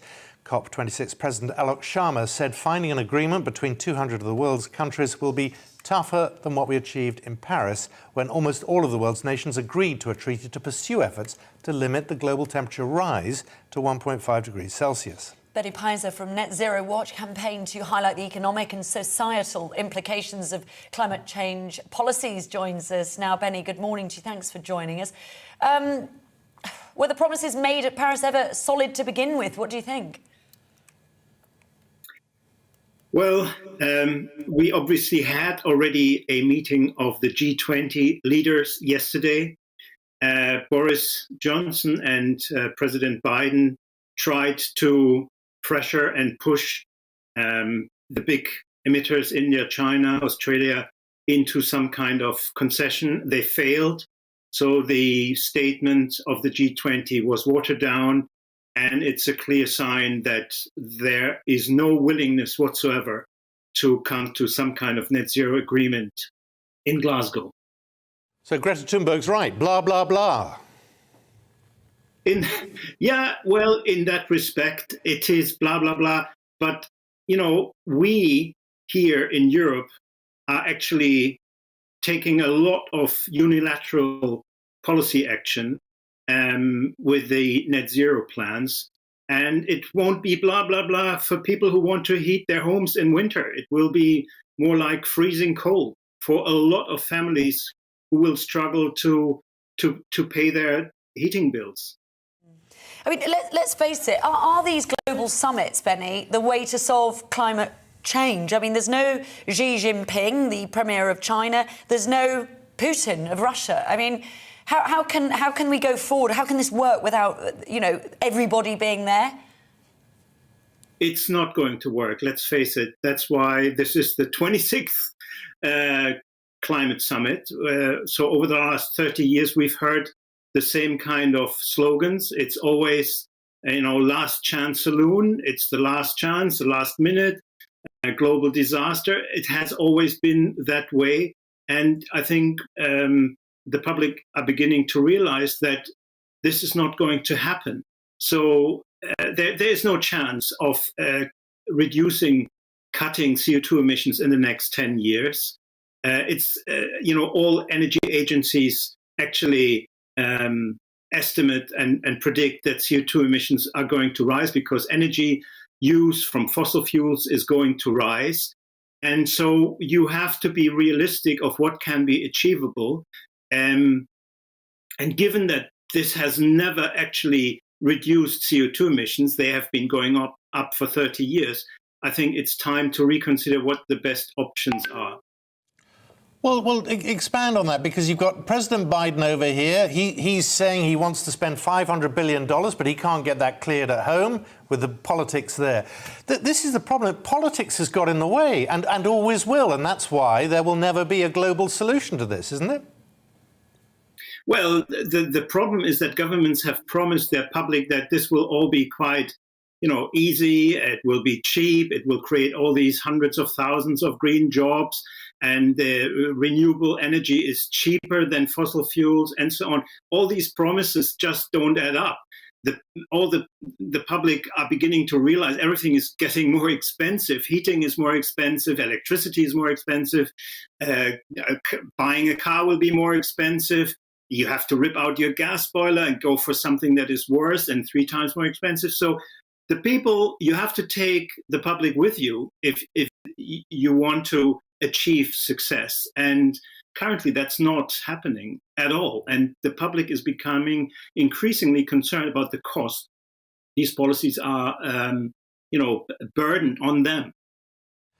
What should the priorities be if, as all the polling suggests, the majority of people obviously accept that climate change is happening, that it is the responsibility of mankind that it is happening, that we could all do something to help? What should we do if we can't rely on our leaders to help us to do it? Just two points. The first is there was a very good kind of poll in Ireland published yesterday in the Sunday Times, which said that 80% of the Irish public want the government to take action on climate change. They want policies to address climate change. And 82% of the same public says they do not want to pay any more for it. That discrepancy between, on the one hand, the public really wanting to address climate change, but the realization that they, can't be made poorer as a result. That is the reality. Now, you're saying what could be done? Well, the first thing the government here needs to reconsider is the complete obscene obsession with renewable energy. Renewable energy is the worst type of energy you could use to decarbonize the economy. And we're seeing all the problems that are piling up. It's the cost. They're very costly. They're very unreliable. They cause all sorts of unintended consequences. If you want to decarbonize, as we want, the government should reconsider nuclear energy and low carbon natural gas. These are the two options that are reliable energy, the only realistic and cost-effective way of decarbonizing the economy. And of course... Sorry, just expand on the renewable energy, because many people see that as the answer. And it sort of alleviates some of the guilt if we see these wind farms at sea and on land and solar panels in fields. Are you saying they're a complete waste of time?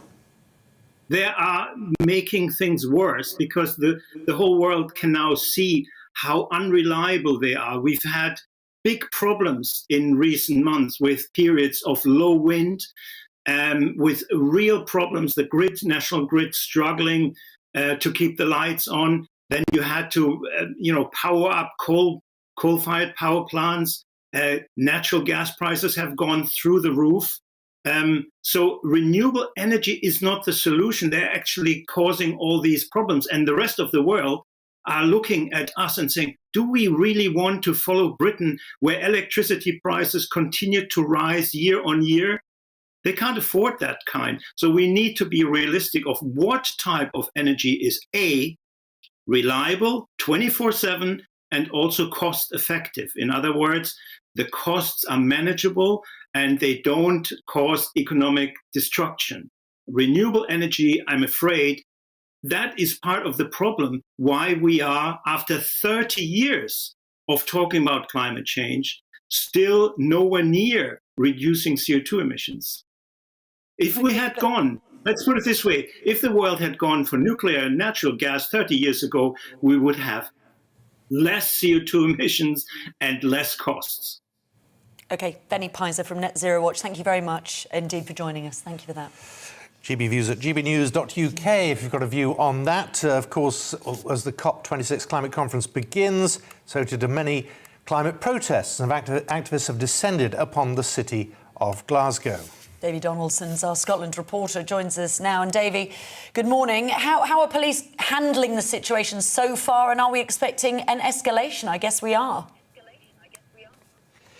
Yeah, I mean, so far so good, you'd have to say. 10,000 police officers deployed every day in the streets of Glasgow in a huge policing operation, one that Police Scotland described a couple of weeks ago as the biggest police operation that the UK's ever seen. So that gives you some magnitude and scale of the whole operation. But yeah, so far so good. I was in Edinburgh yesterday at the Scottish Parliament. There was an Extinction Rebellion protest there, and I have to say that went really, really well. There was very calm. People were allowed to get along with their business and protest.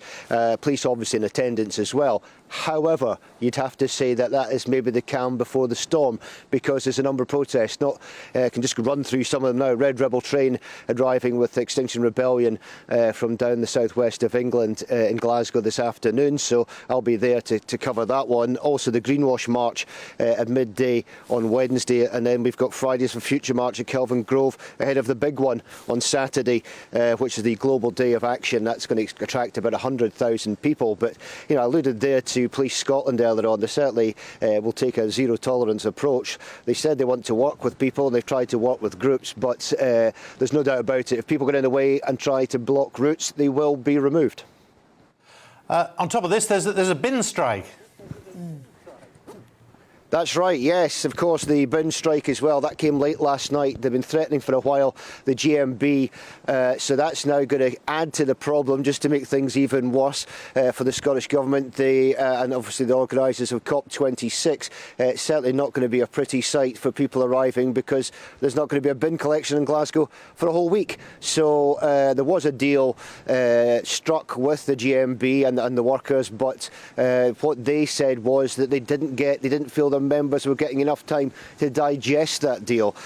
So I don't know what's going on there, whether it's a bit of political wrangling and trying to use obviously the emergency of the situation to get exactly what they want. That may be one thing. It may not, but certainly that's going to cause a huge problem, you'd think, because we've got streets cordoned off in Glasgow already. Now we've got bin collections not happening, and get this, what I've just said as well, the sheer volume of protesters and delegates that are coming to the city as well. This is going to be difficult to get around, and it could cause problems. Davy, thank you very much. David Donaldson there in Glasgow. Let's just show you pictures of Boris Johnson, who's arrived at the COP26 conference in Glasgow. He has described this, there he is, as host of what is a UN conference, but welcoming other leaders to the conference. And he's given a dire warning, saying the world is at 1 minute to midnight over climate change. He's been giving interviews. He says the summit, a critical moment for him, said an ambitious outcome was still in the balance. So these are the formal arrivals and greetings. Of course, many of the leaders have already met in the last 48 hours at the G20 conference in Rome. But as Boris Johnson there prepares to welcome other leaders, the handshake with Emmanuel Macron will be worth watching. But we'll keep an eye on those arrivals, and anything that stands out, we will return to that. And the UK is looking like it will ignore the Tuesday deadline to give more fishing licences to French boats after the two countries' leaders disagreed over who's supposed to budge. President Macron and Prime Minister Boris Johnson met in Rome, as we know, to discuss the row over the UK's refusal of fishing licences to some French fishermen. However, where the Frenchman said that the ball was in Britain's court to settle the dispute, Johnson said it was up to France to take back their threats to cut power to the Channel Islands and to ban UK fishermen from some French ports. Well, GBNews presenter Nigel Farage joins us now. Good morning to you, Nigel. Thanks for joining us. Is this all a petty dispute over British fish, or is it part of something much bigger, Nigel? Oh, it's part of something very much bigger indeed, of course, because the Northern Ireland Protocol also comes into this, and our whole relationship with the European Union comes into it. I mean, the first thing I think this dispute shows is just how awful the fisheries part of the withdrawal agreement with the European Union was, because here we have hundreds of French boats able to fish up to 6 miles from British coasts, and we have virtually zero access in the 6 to 12 mile range off the French coast. So we've got a very, very bad deal, but that was the deal. And indeed, it was a treaty between us and the European Union. And now what you've got is France wanting to willfully breach that treaty. Why? Well, because we allowed licences to French boats to fish up to our 6 mile line if they could show historic fishing access in our waters and indeed in Jersey's waters as well. And here we have a couple of dozen French boats who say they have no records. They can't prove they were fishing in our waters, which means, given that fishing boats have to have logbooks, they're almost admitting they were fishing illegally in our waters in the first place. So we have stuck to the letter of the agreement. The French, having got an incredible deal out of all of this, now want the earth and think they can bully us into submission.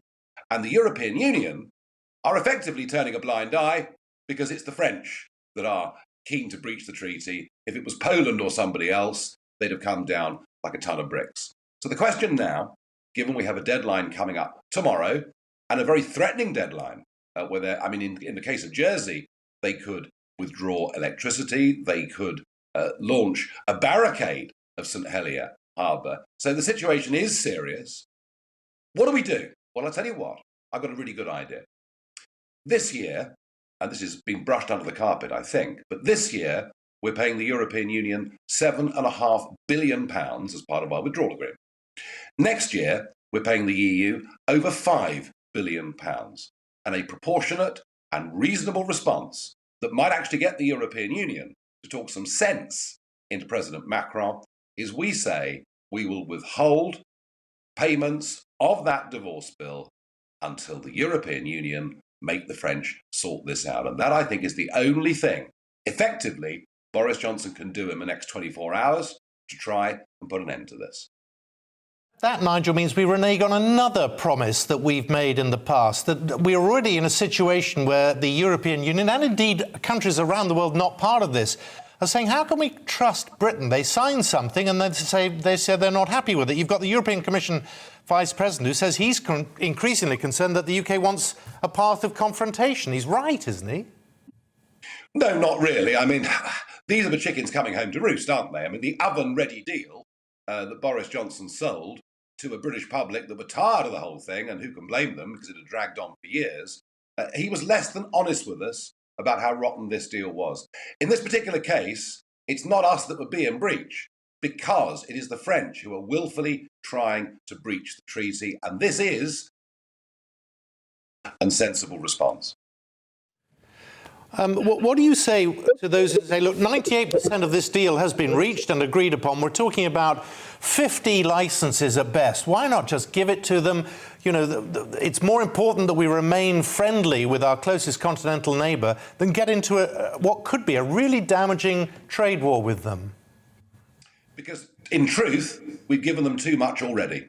In truth, not only is it the British fishing industry and our coastal communities that are paying the price of this, but environmentally, and here we are, it's COP26, I can tell you from my own knowledge that what is happening to our Eastern Channel fish stocks is an environmental disaster. And for a government that says it wants to be green, I think we have to say we've already given far too much away. We can, in the years to come, look at this and renegotiate this. But for now, no more access to French boats. They're catching too many fish and shellfish already, and they have no legal entitlement under the treaty, under what we signed, for the rest of those boats. And I think this is a very important point of principle. And ultimately, it may come down to just how strong is Boris Johnson in defending the interests of the Channel Islands, because they're the people really in the front line of this. OK, Nigel, thank you very much indeed for joining us this morning. Back at 8 o'clock tonight on GB News if you want more Nigel Farage. Right, coming up, Barclays CEO Jes Staley has stepped down after an investigation into his historical links with convicted sex offender Jeffrey Epstein. We'll discuss that after the break. Let's look at the weather now. Looking ahead to today's weather, and the UK is looking very unsettled to start the week with low pressure in the driving seat. Let's take a look at the details then. There'll be plenty of showers heading into southwest England at lunchtime today. Some of these could be heavy with the risk of hail and thunder. Still windy for many areas. Coming eastwards, the showers will become much more isolated with lots of blue skies and sunshine on offer despite that blustery southwesterly wind. Showers likely in South Wales, again with some blustery and heavy downpours. Wind should have eased a little compared to earlier on. Not that much sunshine on offer, I'm afraid, at lunchtime across the West Midlands. Indeed, we'll likely see some further rain, especially north of Birmingham. And we'll still have that strong west-southwest wind to deal with. Some rain affecting much of Yorkshire at lunchtime, but hopefully a drier and brighter picture across northeast England. However, won't be feeling overly warm, especially in that strong and gusty westerly wind. Much of central and eastern Scotland should be dry Monday lunchtime. Perhaps a few glimmers of sunshine. In Edinburgh, temperatures still in single figures for most, feeling quite cold. More persistent rain affecting northern Scotland. But it's a brighter, showery picture for Northern Ireland. Still very windy, notched down on this morning's scales. Temperatures around 10 Celsius. It'll remain showery for many areas this afternoon and evening, with gales becoming confined to northern and eastern Scotland. That's how the weather's shaping up for the rest of the day.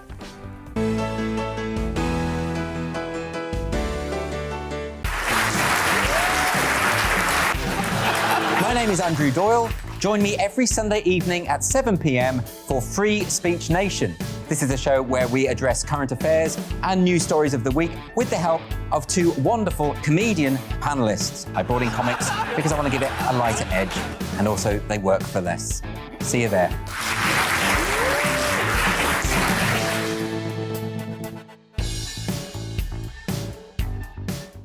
I'm Colin Brazier.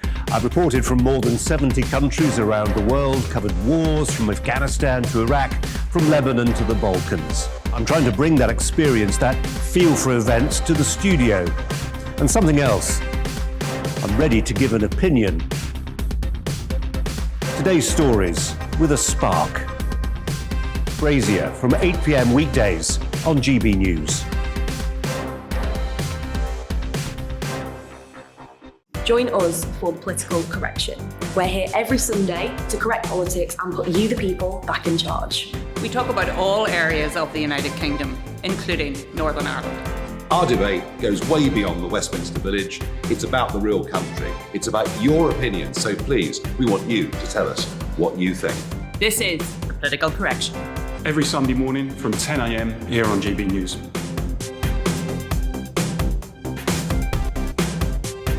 Hi, I'm Patrick Christie's. And I'm Mercy Moroki. And we're hosting a show right here on GB News, 9:30 a.m. till 12 p.m. every single weekday. Call to the point. We're going to be talking about all the big issues that matter to you at home in Britain. Absolutely, whether it's holding politicians to account, discussing what's taking place in the Channel, banging on about law and order, we're not afraid to do the absolute lot of it. Yes, and if you're thinking it, you can guarantee that we'll be saying it. Make sure you're here 9:30 a.m. till 12 p.m. every single weekday right here on GB News for To The Point.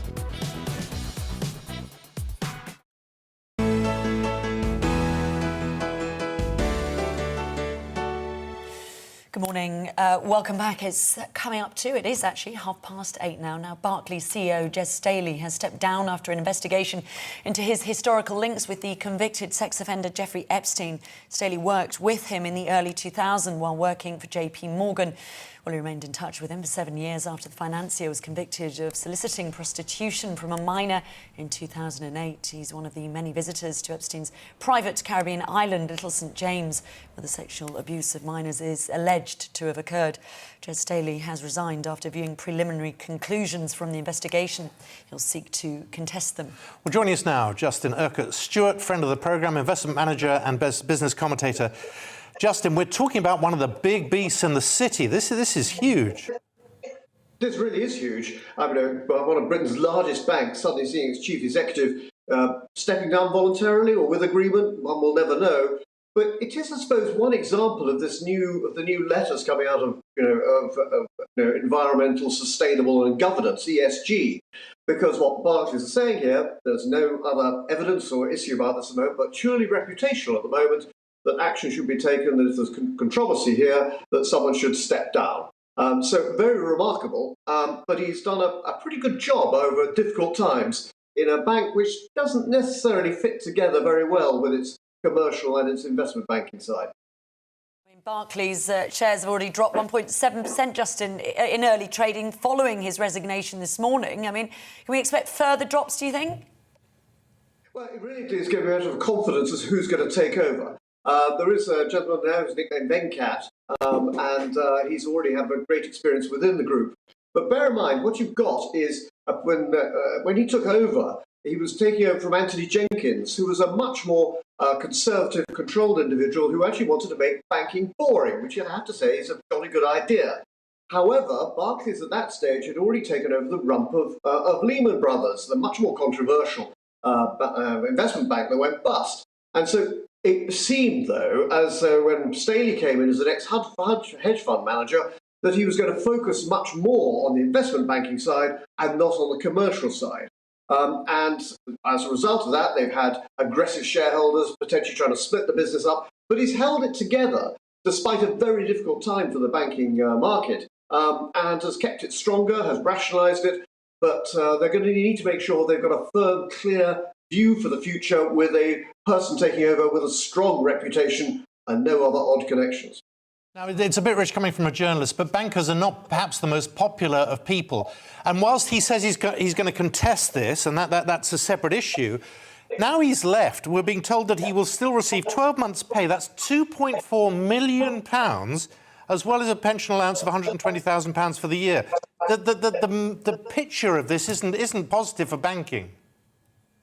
It's not, because when you actually do look at the levels of pay for bankers, they really are quite astonishing. This changed over in the past 2 decades, where you had reasonable levels, but then it all changed when you had the investment banking world coming in, where people were used to much higher bonuses, and then the excuse, of course, for directors or chief executives is, well, we have to pay this money because otherwise we don't attract the talent. I'm not too sure that's always true. They had some very talented people in the past, like his predecessor, Anthony Jenkins, who was nowhere near that sort of package, still very well paid, lots of noughts on it, but a much more realistic one. And increasingly, what you're going to see with banks, they're going to have to justify to shareholders, more aggressive shareholders, that actually, if you're going to pay big money, we want decent returns, strong credibility, good governance, ethical behaviour, and be sustainable. Is that motherhood and apple pie? Well, yes, it is motherhood and apple pie, but absolutely essential. Are we going to get it? I doubt it. And Justin, are we expecting more bankers to have been exposed as having links with Epstein? What do we think? Depends how many other names can be dug up. Epstein's been around a long time and he shook hands with many influential people. And of course, in those days, many people wanted to know him. He's a wealthy individual with huge amounts of assets. So I suspect there's a black book of list of names there, which will mean that I suspect more people will be wondering, heavens, what was my period like with Epstein? Do I have anything to feel guilty about? And I think there'll be a lot more people just sitting there saying, yes, I knew him, but only on a personal basis. There was no other connection. And the UK financial watchdog, the Bank of England, they've been investigating his links for a long time. I mean, is it right that this is obviously leaked, or they were told on Friday what was going to be in it? Is that the way these things should happen? Well, in my view, no. I think you need as much transparency as you can. But equally, you're dealing here with reputational issues where nothing has been proven. It is a moment just sort of merely commentary and innuendo, and you can't take it any further than that.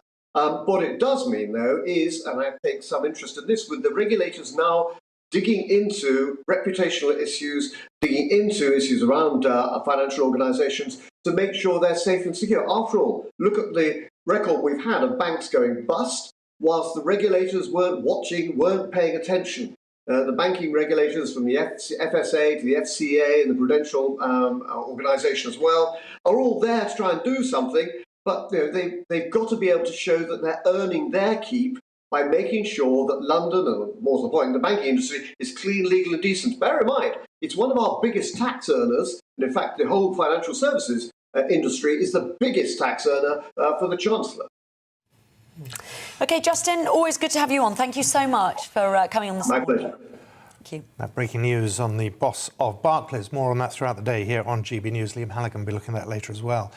Now, neighbourhood groups and community projects in the Northumbria Police Force area are being encouraged to bid for funds from Operation Payback, the funding pot where criminals' cash is given to good causes. The aim is to help prevent crime and antisocial behaviour and improve the lives of those living across Northumberland, Tyne and Wear, and particularly some of the more disadvantaged areas. Our North East of England reporter Rachel Sweeney joins us again live. Good morning again, Rachel. So exactly how is this working and what are they looking for?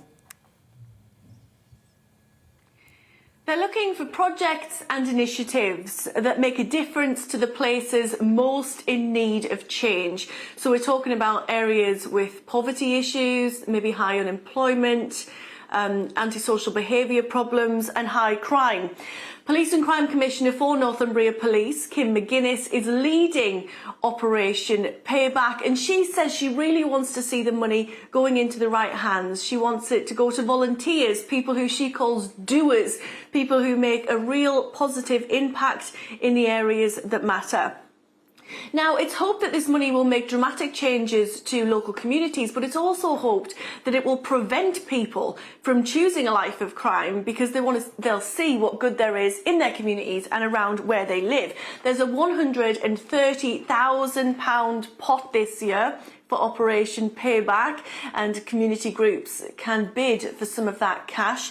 Police and Crime Commissioner Kim McGuinness will tell us when it opens and how much you can get. We're launching our new fund on the 1st of November, so if you are a small community organisation, a residents group, if you've got a project that you know will reduce antisocial behaviour and crime in your area and give the community a real benefit, then please do apply. Small groups can apply for up to £1,000 or bigger charities can apply for up to £5,000. We look forward to seeing your applications and seeing what you want to do in your community.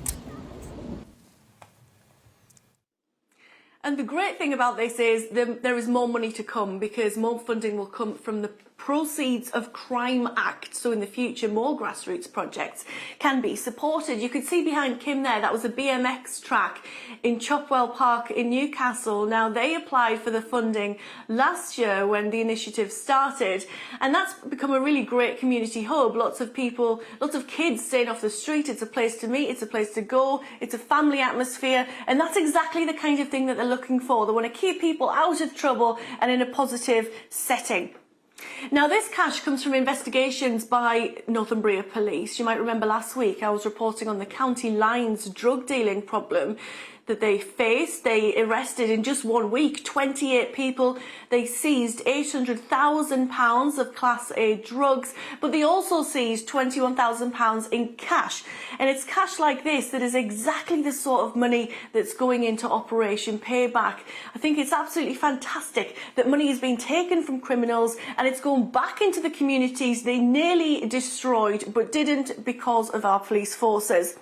Now, county lines drug dealing is a particular problem because of how ruthless the drug dealers are. They use the digital age to make deals. They text and use social media to send messages to the most vulnerable people in our communities, and they get them in such high debt that it's inevitable that they will be exploited. And this is what Kim McGuinness says that she's so passionate about, is taking money from people who are destroying communities and putting it back into the places where we live. Now, Kim says that applications close on Friday, the 3rd of December, so get your applications in and see what you can do. OK, Rachel, great. Thank you very much for that. Coming up here on GB News, we bring you more on the COP26 climate conference. That's taking place, of course, in Glasgow. We'll have more on that next.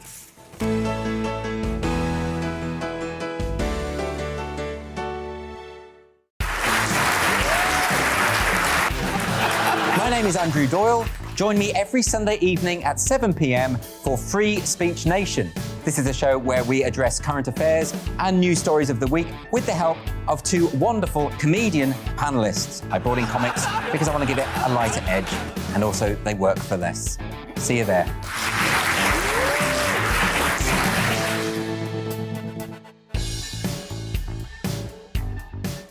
I'm Colin Brazier.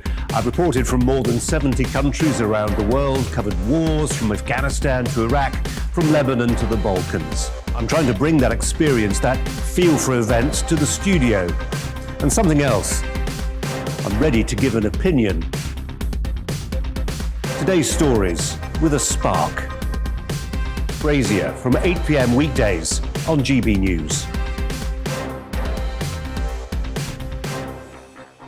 Join us for the political correction.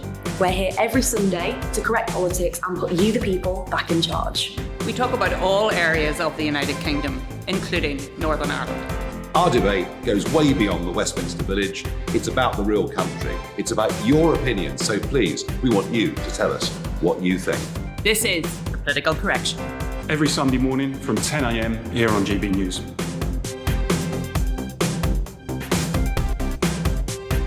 Hi, I'm Patrick Christie's. And I'm Mercy Moroki. And we're hosting a show right here on GB News, 9:30 a.m. till 12 p.m. every single weekday. Call to the point. We're going to be talking about all the big issues that matter to you at home in Britain. Absolutely, whether it's holding politicians to account, discussing what's taking place in the Channel, banging on about law and order, we're not afraid to do the absolute lot of it. Yes, and if you're thinking it, you can guarantee that we'll be saying it. Make sure you're here 9:30 a.m. till 12 p.m. every single weekday right here on GB News for To The Point.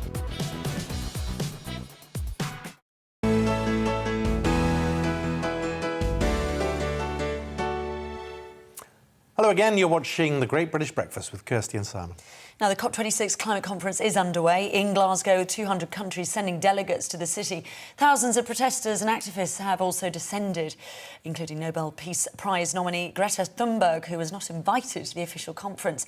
Prime Minister Boris Johnson's hoping for success, saying that the conference is taking place 1 minute to midnight in the battle against climate change. Well, Dr. Christian Dunn, Senior Lecturer in Natural Sciences at Bangor University, joins us now. Good morning to you. Good morning. Good morning. Thank you very much for having me on. It's good to see you again. Are we 1 minute to midnight? Is that a fair assessment? Yeah, I think it is, actually. Climate change is happening. We've seen this year and the past few months the kind of extreme weather conditions which are expected to get more common as we move forward in the decades. And yes, we need to cut our greenhouse gas emissions right now. We can't keep kicking this down the road for another government, another generation to solve. We have to start dealing with it now. And I think that's the message that has to come out of this COP, is the fact that we need to take action now. It's no use setting targets 2050, 2030 even, 2050. We have to start taking action now within the next 2 years if we want to bring those greenhouse gas emissions down, the CO2 level in the atmosphere. If we want to bring it down, we've got to start taking action now. Good morning, Christian. Yeah, we were just looking at live pictures there of Boris Johnson welcoming delegates to Glasgow, to COP26. Do you trust Johnson's environmental record enough, though, to believe he will deliver at COP26 these 2 weeks? You're laughing. So I'm making... that's a no, then, is it? No, it's trusted. It's trusting any politician to always stick to what they say, I think, no matter what the flavour of politician I feel. But what we have to do is that we have to push our politicians to do so. And I think that, again, that is one of the things that is coming out of this COP and the run-up to COP, is the fact that this is now no longer a top-down kind of something being mandated on us, what we have to do. This is actually coming from the other way now. This is coming from us, the people, demanding change from how businesses operate and what our governments do. So it is essential that we hold to account our politicians, and not just in this country, across the globe. There's no use if Britain could go net zero, carbon zero tomorrow, and that would be great. But that's not going to solve the climate issue. Every country has to step up and do something. And those countries which are developing and which need support, we need to give them support to it, which again is one of the ambitions, one of the targets of this COP, is to get that £100 billion pledged. We have already pledged to them. We have to make that a reality to help those developing countries, because otherwise those developing countries will become one of the greatest emitters of greenhouse gas emissions. So no matter what we do, it's going to be balanced out by what they're doing. So we need to give them support too. No President Xi of China, no President Putin of Russia. They're the two ultimate cop-outs, aren't they? Cop-out of the cop-out, yeah, that's a very good point. But yes, China are not attending. However, they have said what they are going to be doing because they are signatories to the Paris Agreement. It does not go far enough. So because basically the whole point of this COP is that we had the Paris Agreement 5 years or 6 years ago now, and it was good in the terms that countries actually agreed that they needed to cut their greenhouse gas emissions as a statement. But how much they were going to cut it was not enough. It was looking around 2 degrees C at best as what they could do if we made all those cuts. The point of this COP is to try to kind of literally ratchet up the promises that though every country is saying that they are going to do to cut their greenhouse gas emissions. China have already given theirs, their commitment. They released it before COP. It was not strong enough, and this is why it would be great if they were sat around the table, because let's be honest, as wonderful as Zoom and Teams and all this kind of stuff is, nothing beats sometimes getting round the table and eyeballing people and kind of really putting pressure on them on a personal level. And that is the importance of COP. And I think, we can't be underestimated the importance of getting leaders, the actual policy makers, change makers in a room together to kind of really battle down some of these decisions. And yes, it's a real shame that China and Russia aren't going to be there. They have agreed to do things to cut their emissions. Is it strong enough? Probably not. So we need to kind of put pressure on them. Ask you about Russia. What are Russia going to do? You know what China are going to do. I know there's going to be a Zoom, some sort of Zoom call. What do Russia need to do, Christian? Russia, again, like all of us, they need to cut their greenhouse gas emissions. They also need to stop relying on fossil fuels, obviously, especially coal. But one thing Russia could be doing, and they actually could potentially be leading the way here, is they could be, the other thing that we all need to be doing is nature-based solutions. So allowing nature and helping nature to help us get out of this problem.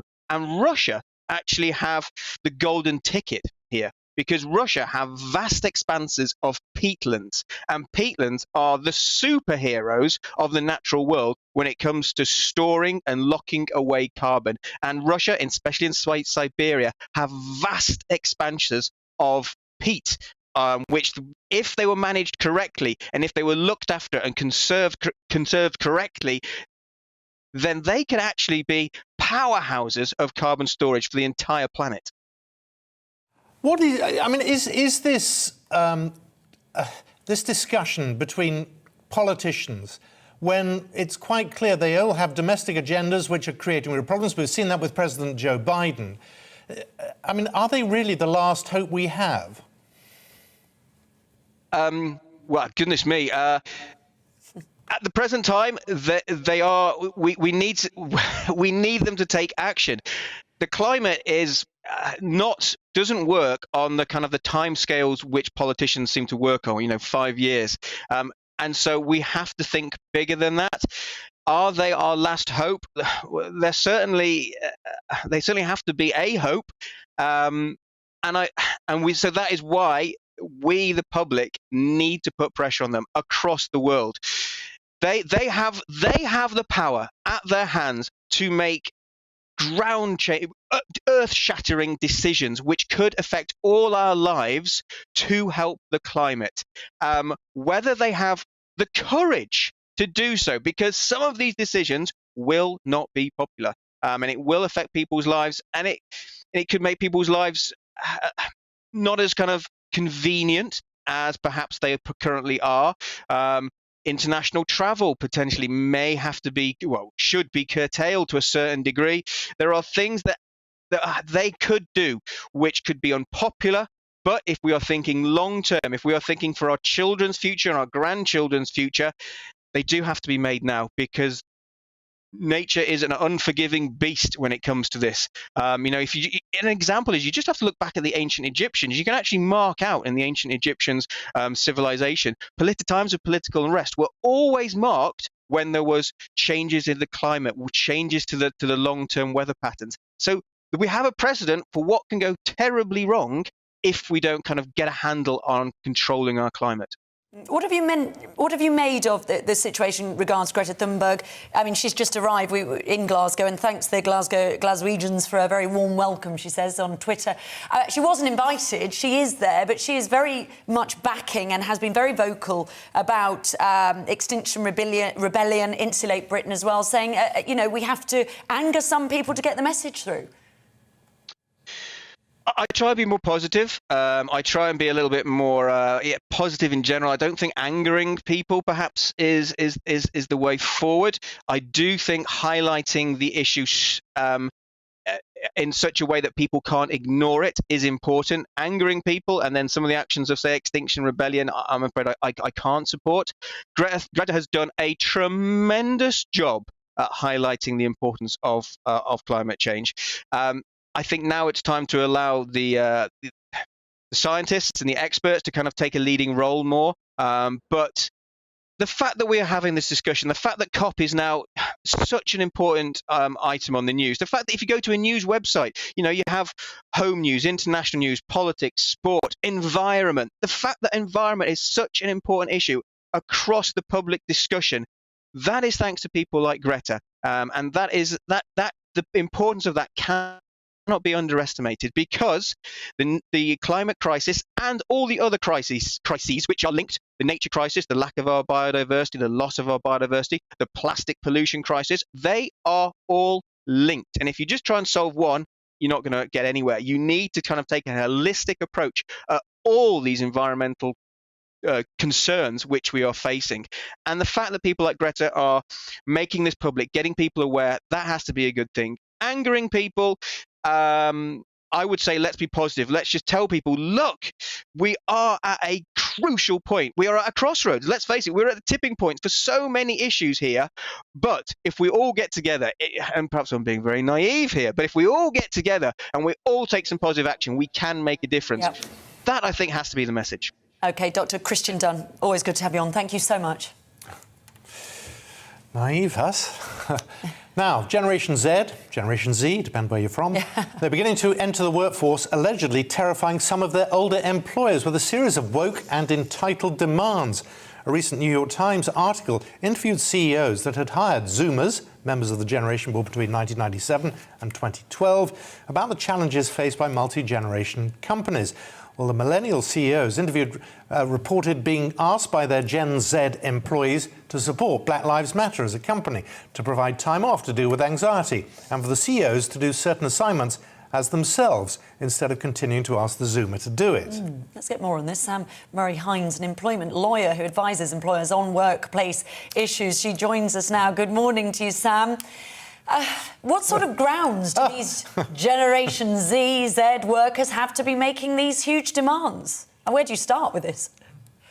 Yeah, I think it's really difficult for employers at the moment, not just sort of keeping on top of the wide-ranging employment laws, but running the business. There's a current war on talent, sort of real competition to get those best candidates. And it's not just about offering the best workplace anymore.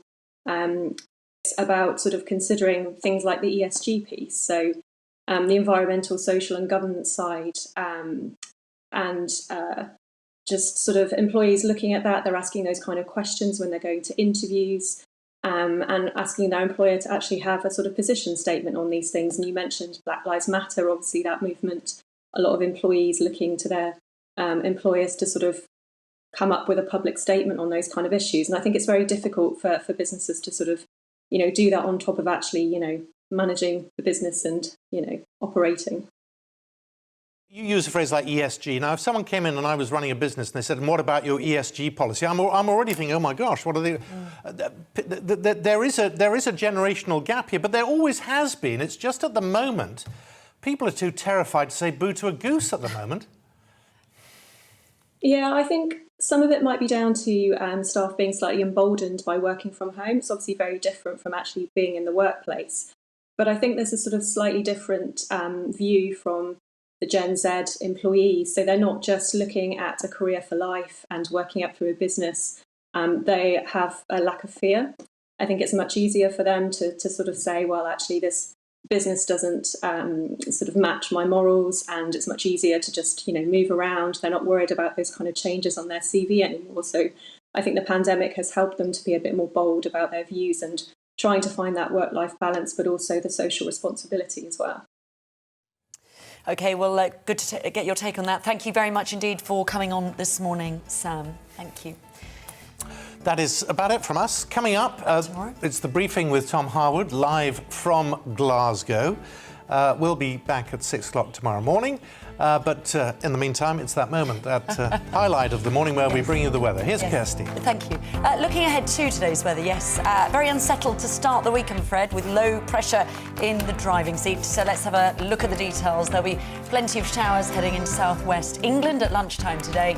Some of these could be heavy with the risk of hail and thunder. Still windy for many areas. Coming eastwards, the showers will become much more isolated with lots of blue skies and sunshine on offer, despite that blustery southwesterly wind. Showers likely in South Wales, again with some blustery and heavy downpours. Winds should have eased a little compared to earlier on. Not that much sunshine on offer at lunchtime across the West Midlands, I'm afraid. Indeed, we'll likely see some further rain, especially north of Birmingham. And we'll still have that strong southwest wind to deal with. Some rain affecting much of Yorkshire at lunchtime, but hopefully a drier and brighter picture across northeast England. However, it won't be feeling overly warm, especially in that strong and gusty westerly wind. Much of central and eastern Scotland should be dry on Monday lunchtime, perhaps with a few glimmers of sunshine. Temperatures still in single figures, though, for most, feeling quite cold. More persistent rain affecting northern Scotland. But it's a brighter, showery picture for the Northern Ireland. Still very windy, a notch down on this morning's gales. Temperatures around 10 Celsius. Will remain showery for many areas this afternoon and evening, with gales becoming confined to northern and eastern Scotland. That's your weather for today.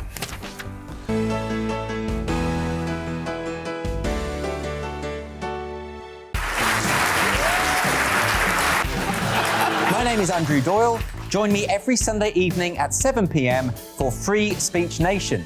This is a show where we address current affairs and news stories of the week with the help of two wonderful comedian panellists. I brought in comics because I want to give it a lighter edge, and also they work for less.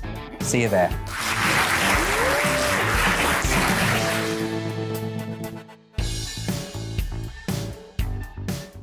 I'm Colin Brazier. I've reported from more than 70 countries around the world, covered wars from Afghanistan to Iraq, from Lebanon to the Balkans. I'm trying to bring that experience, that feel for events, to the studio. And something else. I'm ready to give an opinion. Today's stories with a spark. Brazier from 8 p.m. weekdays on GB News. Join us for Political Correction. We're here every Sunday to correct politics and put you, the people, back in charge. We talk about all areas of the United Kingdom, including Northern Ireland. Our debate goes way beyond the Westminster Village. It's about the real country. It's about your opinion. So please, we want you to tell us what you think. This is Political Correction. Every Sunday morning from 10 a.m. here on GB News.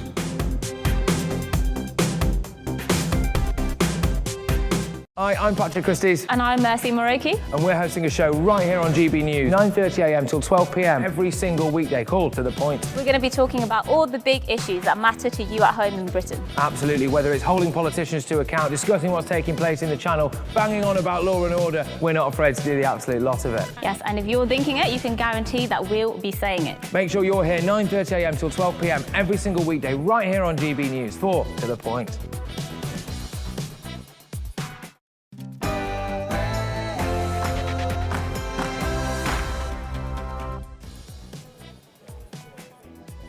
Welcome to The Briefing with me, Tom Harwood. We are live in Glasgow for COP26, that enormous UN climate summit where the world is coming together to try and agree a new agreement on keeping global warming low enough, lower